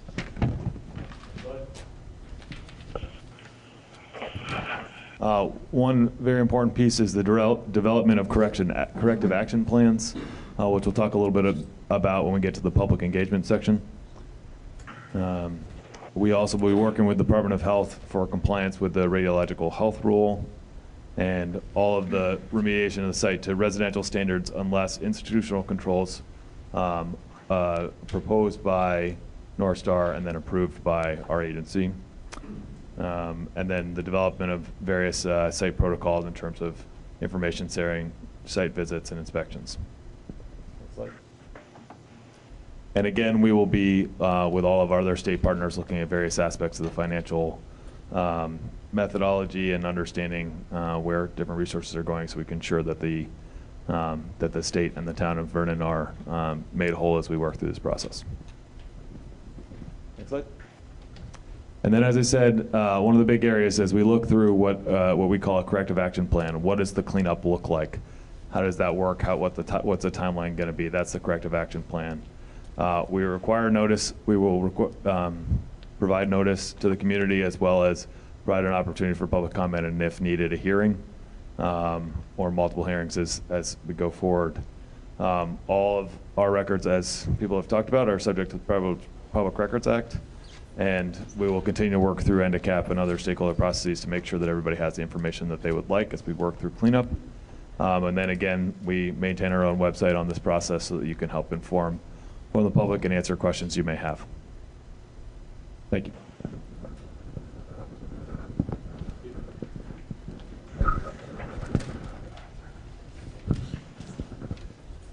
It's just, again, Bill Irwin, the Vermont Department of Health, representing the positions there. Could you go to the next slide, please? So we have conducted health surveillance at and around Vermont Yankee for all of its operating history, including through the last several years of shutdown as preparation and decommissioning. And that health surveillance is described in our radiological health rule. You can look to the web page that is listed there. Tony's pointing it out nicely, thank you. That take you to that rule. And what you'll see, if you go to the next slide, please,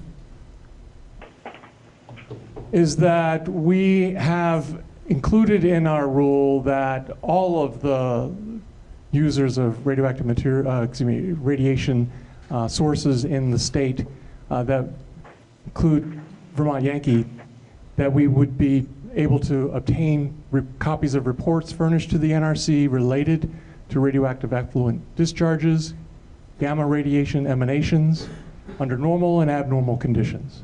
Also, that we would have opportunities at all times to inspect and evaluate sources of radiation and the premises and facilities where sources are used or stored, making available pertinent data, records, and reports. Also, access to all records pertaining to the radiological health and safety of employees, to discharges of radioactive material and gamma radiation emanations to the environment, and to any effect of the operation of the facility upon the environment. Next slide, please. The rule also provides that licensees, registrants provide notice of any radiological incident and reports thereof in the same manner as provided to the NRC, that we're allowed unscheduled visits to the regulated facility for the purpose of obtaining samples and surveys for analysis, that we be notified in advance of each scheduled calibration of effluent monitors so they can be witnessed, and sharing of samples of environmental media for purposes of data correlation. We've practiced this for decades, and we hope to do so in the future. Next slide, please. As with all of that other work, Health would share our findings with the public at our website to help people understand what's going on and how it may or may not impact public health. This is a graphic from our website. You can go to healthvermont.gov, go to environmental health, select radiological health, and we have a page that is devoted to Vermont Yankee, and you can see a variety of documents there, including near the middle bottom of the page, environmental surveillance and monitoring reports, as well as some contacts relative to other partners in this effort. And that's all I have for our presentation. Yes. Health Department has said that it will get all reports of activities or measurements, etc., and will make the public notified if they're of the reports. When the uprate was approved, it was approved with reassurance that defense line measurements for radiation from Vermont Yankee would not exceed the standards that were in place. And the Health Department and the Department of Public Service were in charge of enforcing that. And when it was found that defense line standards were being broken, were being exceeded, that the representations of the owners of the plant failed to be realized, that the public assurances that there would be no radiation in excess of the standards, when that was discovered, the public was not notified. BSNAP, the advisory panel, was not notified. The law which called for notification and a public hearing and remediation was kept within the Department of Public Service and the Health Department for months. Activities that were prohibited and the public had been granted assurance wouldn't take place were taking place. And during those months,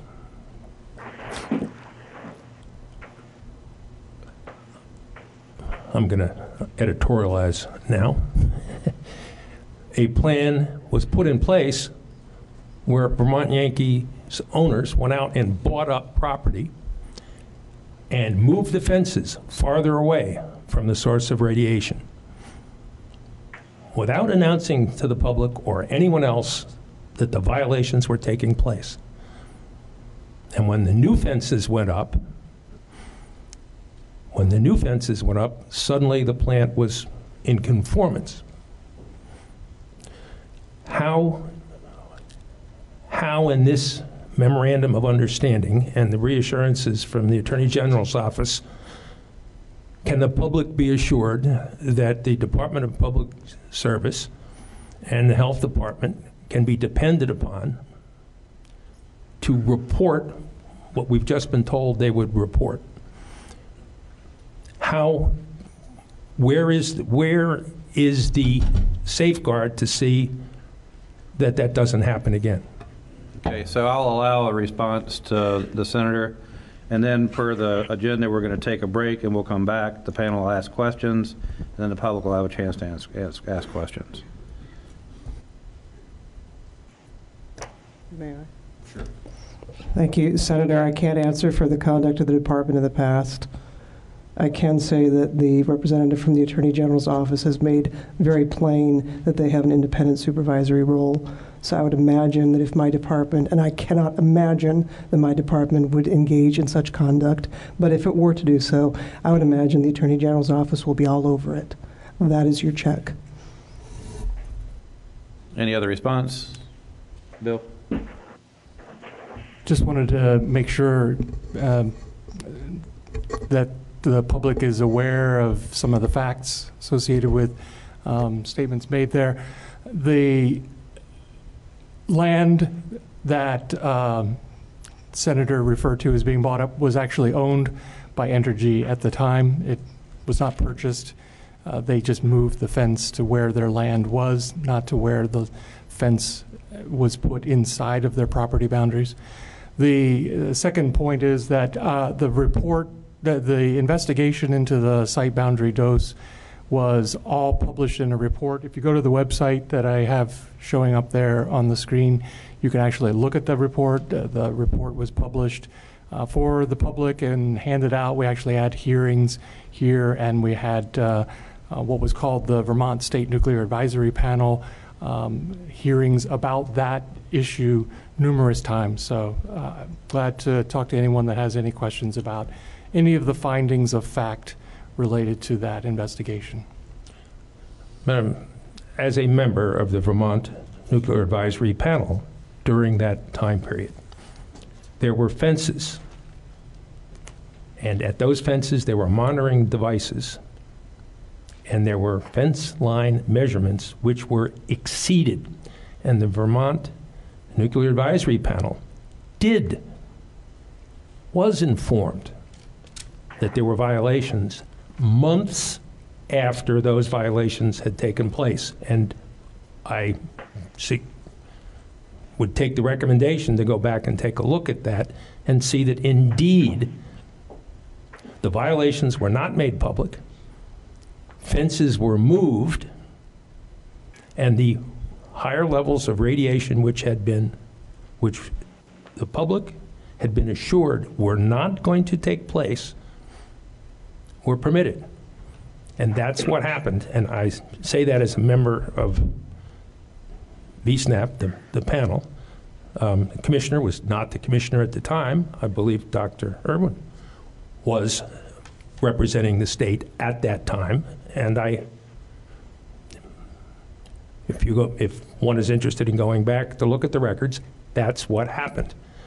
How are we going to see that that doesn't happen again, or a similar thing this time? Who's the fail-safe?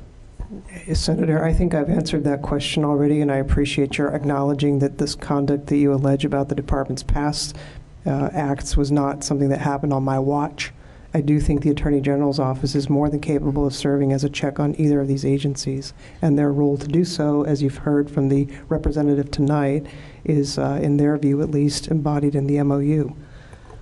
So I think you have those assurances, and I don't think they get any better than that. The AGO is a pretty high standard, I think. Don't you? No, I don't. You don't think the AGO is going to supervise the state agencies?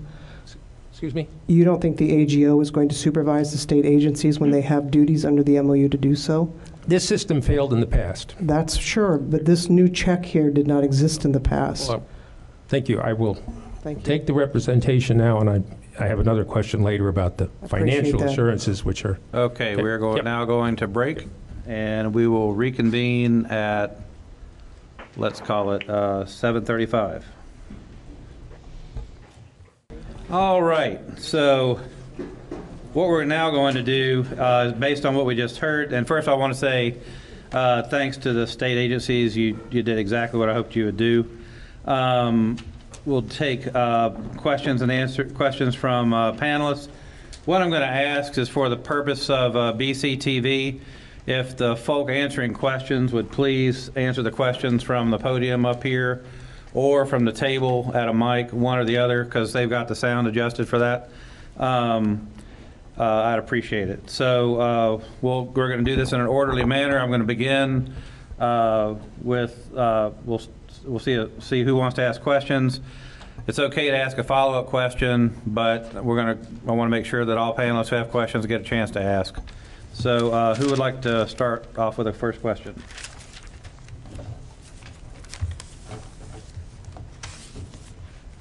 Senator?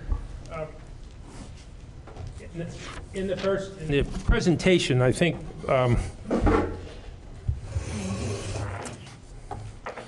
Ms. Wana. Sort of got to the heart of the matter when she characterized what the issues here were about, and about protecting future generations from liability and risk. And that's always a tough one. The risk that, according to in the report here, is that if we delay decommissioning, that there's a risk that future generations will end up bearing the cost for a cleanup. So my question is, what is the tipping point, and who is authorized when they review the finances of how much money's being spent, how much there is in the decommissioning fund, in the extra assurances, in the bonds of the backup bonds? If it appears, if the numbers appear that more money is being spent to clean this up, and there isn't going to be enough money to finish the job, and the point is reached where that is a issue and a crisis, what's the remedy at that point? Who would like to answer? I'll take that. So one of the things to remember from the PUC's order was that they hoped that the oversight roles by the state agencies would nip anything in the bud. You know, we're reviewing issues monthly before anything became a crisis. But if it looked at any point like the money was not available, the department would have the authority to initiate a proceeding regarding regarding North Star not being in compliance with the conditions of the MOU and the CPG. And there was another point I wanted to note, that another issue that was important to the PUC that we haven't really touched on is the fact that the transaction is structured in a way that North Star's incentives align ideally with the states and Yankees incentives, because they have a pay item disbursement schedule where they're only paid for a certain amount of work when they complete it, and they have a margin that is built into that of 10%. And that is structured so that it hopefully aligns their incentives to stay on task and on budget. And as we all know, part of the other incentive for North Star is that they hope that this can be their business model going forward. So while those are baked into the MOU, there are additional layers of assurances. And everyone in this room hopes that all of those things come to pass. My question is, should they not come to pass, should it be more expensive and less is being removed than we all hope would be removed, and it appears that the money's going to run out and there will be quite a bit left, who has the authority to act, and where would the money come from in this circumstance? Well, I can say who has the authority to act, which would be the department first and foremost. As to where the money would come from, I can't speculate. It would depend on the circumstances, but a theory would be that under such a situation, you would still be able to hopefully halt the decommissioning and allow the remaining pool of money to grow over time to then alleviate to then continue the site restoration, decommissioning, whatever was left at that time when the pool of money grew. But I'm kind of at this point speculating. I have a related question. That sounds like a perfectly reasonable thing to have happen. If it appears the money's going to go out, it shall be halted, the money can grow, and it will get cleaned up at a later date. Who has the authority, and where is it in the MOU, Who has the authority to make that decision? Hey, Senator, I think that's a question of law, and that's the PUC's ongoing supervisory authority. The scenario you've described also describes a failure of the anticipated decommissioning process, which has been authorized by a CPG issued by the PUC. So ultimately, the authority over that would belong with the PUC. To the extent that it intersects at all with NRC authority, I would expect that the AGO, in consultation with the Department of Public Service, would go to the NRC to seek whatever federal intervention was necessary. So that is perfectly reasonable solution. Does the PUC have to get approval from the NRC at that point, or can can it be preempted? This is a question of jurisdiction and preemption. And as you know, I'm retired from the practice of law, so I should not go any farther except to say that the PUC is clearly empowered to do those things within its jurisdiction. And when it comes to administering that decommissioning fund, the same jurisdiction that they exercise in approving this transaction is what they would exercise over that decommissioning fund. To the extent that there are aspects of it that are under federal regulation or jurisdiction, I will defer to the capable attorneys to the right of you who can opine on that. I don't think they'd want to opine on the fly here, but the NRC would have jurisdiction over that, and then they'd have to go to there. Okay. Do we have documentation from the NRC that the plan, should things go awry, that we have the authority to make that take place? Because the last several times when decisions have been made about future operations, we have been told we have the authority, and then we've been taken to court one time and been overturned. On another time, we had violations of defense line stuff, and they were found to be okay. Has the NRC said that if the money looks like it isn't going out, Vermont has the authority to make this decision? Or are they saying, we'll cross that bridge when we get to it? I can't answer that question except to say I don't think it is the way to think about this. I think the way to think about this is there is a fund that has been seeded with ratepayer dollars that was paid under the jurisdiction of the PUC. And you and your colleagues have made very clear in Title 30 that the department is to advocate for the use of that decommissioning fund in certain ways. And that in turn reflects that it is also within the PUC's jurisdiction to make decisions about that advocacy. To the extent that we're talking about anything beyond that is under the NRC's jurisdiction, I can't say that the NRC has issued a ruling that would satisfy your questions this evening, but perhaps the attorney sitting to the right of you could follow up with you after the NDCAP meeting.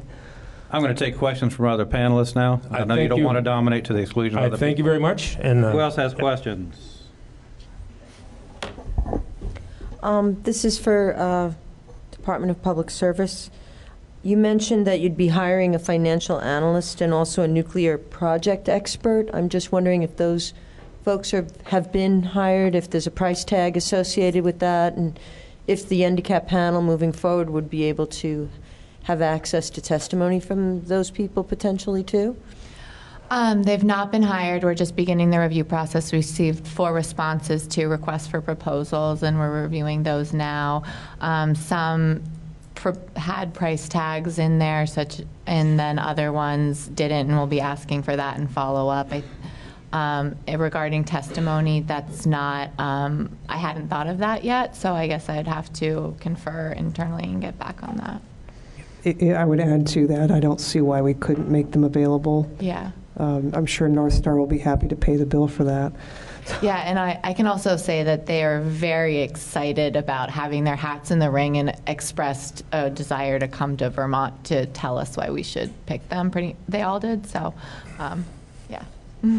So I have a question. One of the reporting requirements, I think that's in the MOU, but I'm not sure, isn't there a requirement that if North Star discovers something that is either going to complicate the decommissioning or change the cost or something like that, it doesn't have to be reported to the state within 7 days? Yes, that's in section 2, I think C perhaps. What? 2G, the Two- adverse event. Yeah, 2G, adverse event. And that was what I touched on, and I didn't have the exact site to the MOU, but that includes the conditions of if there were a draw on the support agreement or an adverse event that could have a financial impact of over $2 million, those kind of things, yes. Other questions? Other questions? This is for A&R. Just could you elaborate a little bit more on the comprehensive site investigation, the process of, we had the old PSDAR report that did a site characterization, and then we didn't have anything after that. When there was a sale, it was ruled we didn't need that. What will that entail? I'm going to ask my colleague Jordan Ganda, who's sitting at that end of the table, who's gone through a lot of the details. We'll go through that answer for you. Hi. So the site investigation will basically be a close look at the materials or contamination that's on site that will need to be remediated throughout the process. So as Peter mentioned in the outset of our part of the slides, that A&R is focused on non-radiological contamination. So that will be an investigation of the site to identify hazardous materials, solid wastes, things like that, contamination in building materials, and that will help inform the corrective action plan and the set of remedial activities that will need to take place as part of the cleanup. So the site investigation is really kind of the first phase. What's out there? What will we need to address through remediation? And the second major phase will be coming up with a plan to implement the remediation and then actually implementing the remediation. So the detail in the MOU outlines the timeline for the preparation and submission of a site investigation work plan. And I believe the timeline is within 60 days of the date of the sale. So we're looking at March timeframe. And based on what's still currently at the site now in terms of infrastructure, we have, and A&R has allowed this at other sites too, if it makes more sense to time the investigation and remediation on a phased approach. For instance, there are buildings still on site that won't come down right away. If it makes sense to look at those parts of the site at a later time frame or on a phased approach, we've allowed that in the MOU to allow there to be appropriate flexibility in when the investigation will take place. That's a general gist. Do you have any more specific questions? I would just hope that since A&R is coming to our regular ENDICAP meetings, that be something that was offered at the next meeting. What's going on with that? Because that's very important information. But that's only non-radiological for A&R. What about assessment of radiological conditions at the time? Is that something the Department of Health is also part of a site characterization, or do you feel that you already have that information? At the time that the post-shutdown decommissioning activities report was submitted a few years ago by Entergy, and subsequently, we've always asked that there be additional site characterization, that there would be opportunities for us to have a look at data that may have actually come from new investigations on site, like to actually get some borings out of the ground and maybe some surveys above ground, et cetera. And we expect that may be a part of the next phase, working with North Star on these protocol to try and obtain better understanding of what's there and what is going to be done in the future. And the groundwater sampling that A&R is doing, that's also non-radiological. So the site investigation, as part of the report, North Star will have to submit a groundwater sampling plan. So it's actually North Star that's going to be coming up with the plan. A&R will be able to review and approve that plan. So we'll be able to, our technical folks will be able to review for instance, where the monitoring wells are, which monitoring wells are going to be tested, the constituents are going to be tested for. I don't know at this point what will be in that plan in terms of radiological components. So that's something I would imagine that the health department would coordinate the review of. But specifically within A&R's jurisdiction, we are interested in the non-radiological constituents and how to either mitigate or treat those in media. I have a couple of procedural questions. So I know that the annual disclosure is due March 31st. Will there be a will there be a report this year? I believe so. Yeah, my understanding is yes. Okay. And do you have any sense about the review role, or is it? I think that's the term they use. Do you have any sense about how long it'll take the state agencies to process the report? The reason I'm asking is, and we don't have to resolve this right now, but that to me that might we could talk about that might determine when we next meet. Because I think we need, like, realistically, I would think you guys would want a month at least. So we don't have to figure this out right this minute, but it's just something for us to ponder as we continue the Q&A. Does that look like late April, or instead does that look like sometime in May? Yeah. To give time to process that report? I know it's the initial one, and I'm not talking about this initial report setting the precedent for everything else going forward, but it's just something for us to ponder. Yeah, and thanks for raising that, because it's a good question to ask as we interview the RFP respondents. So I can get back to you on that.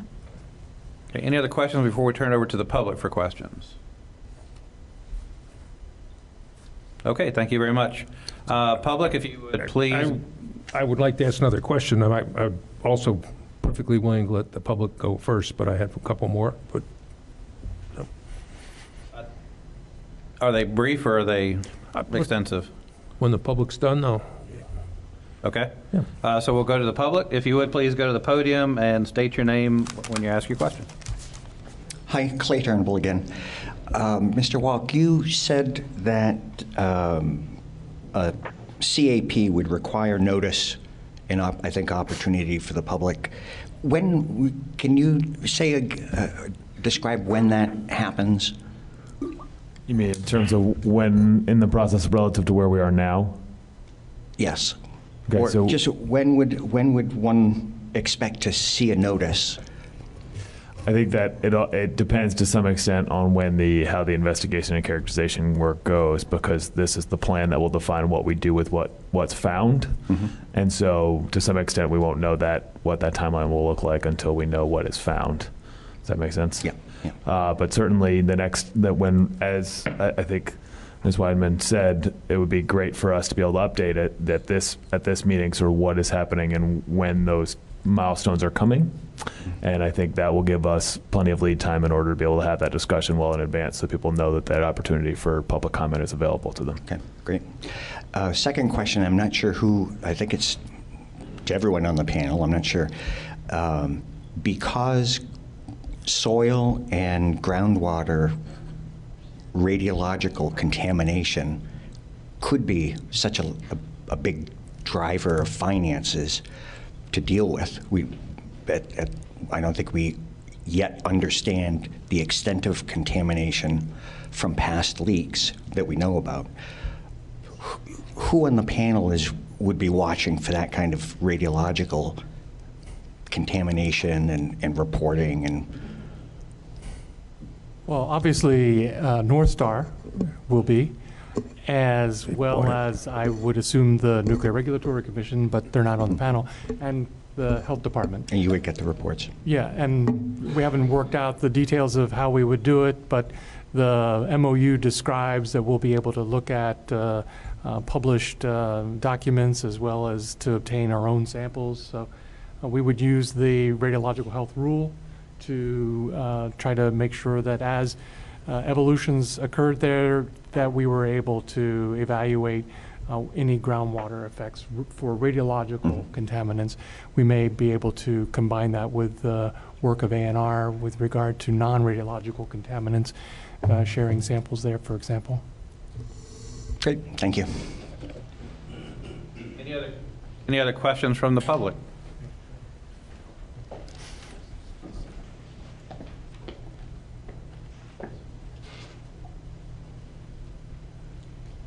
Hi, I'm Skylar Gould. I am the former president of New England Coalition. I emphasize the former. I in no way represent New England Coalition anymore at this point. There was an elaboration on the fact that information received by the state on the various aspects of the decommissioning will be made available. Is there a mechanism for this in place? I mean, so there are many no doubt going to be many reports and reams of data analysis and data and the analysis of that data. I'm just wondering how can the public expect to get that information if they so desire to see it?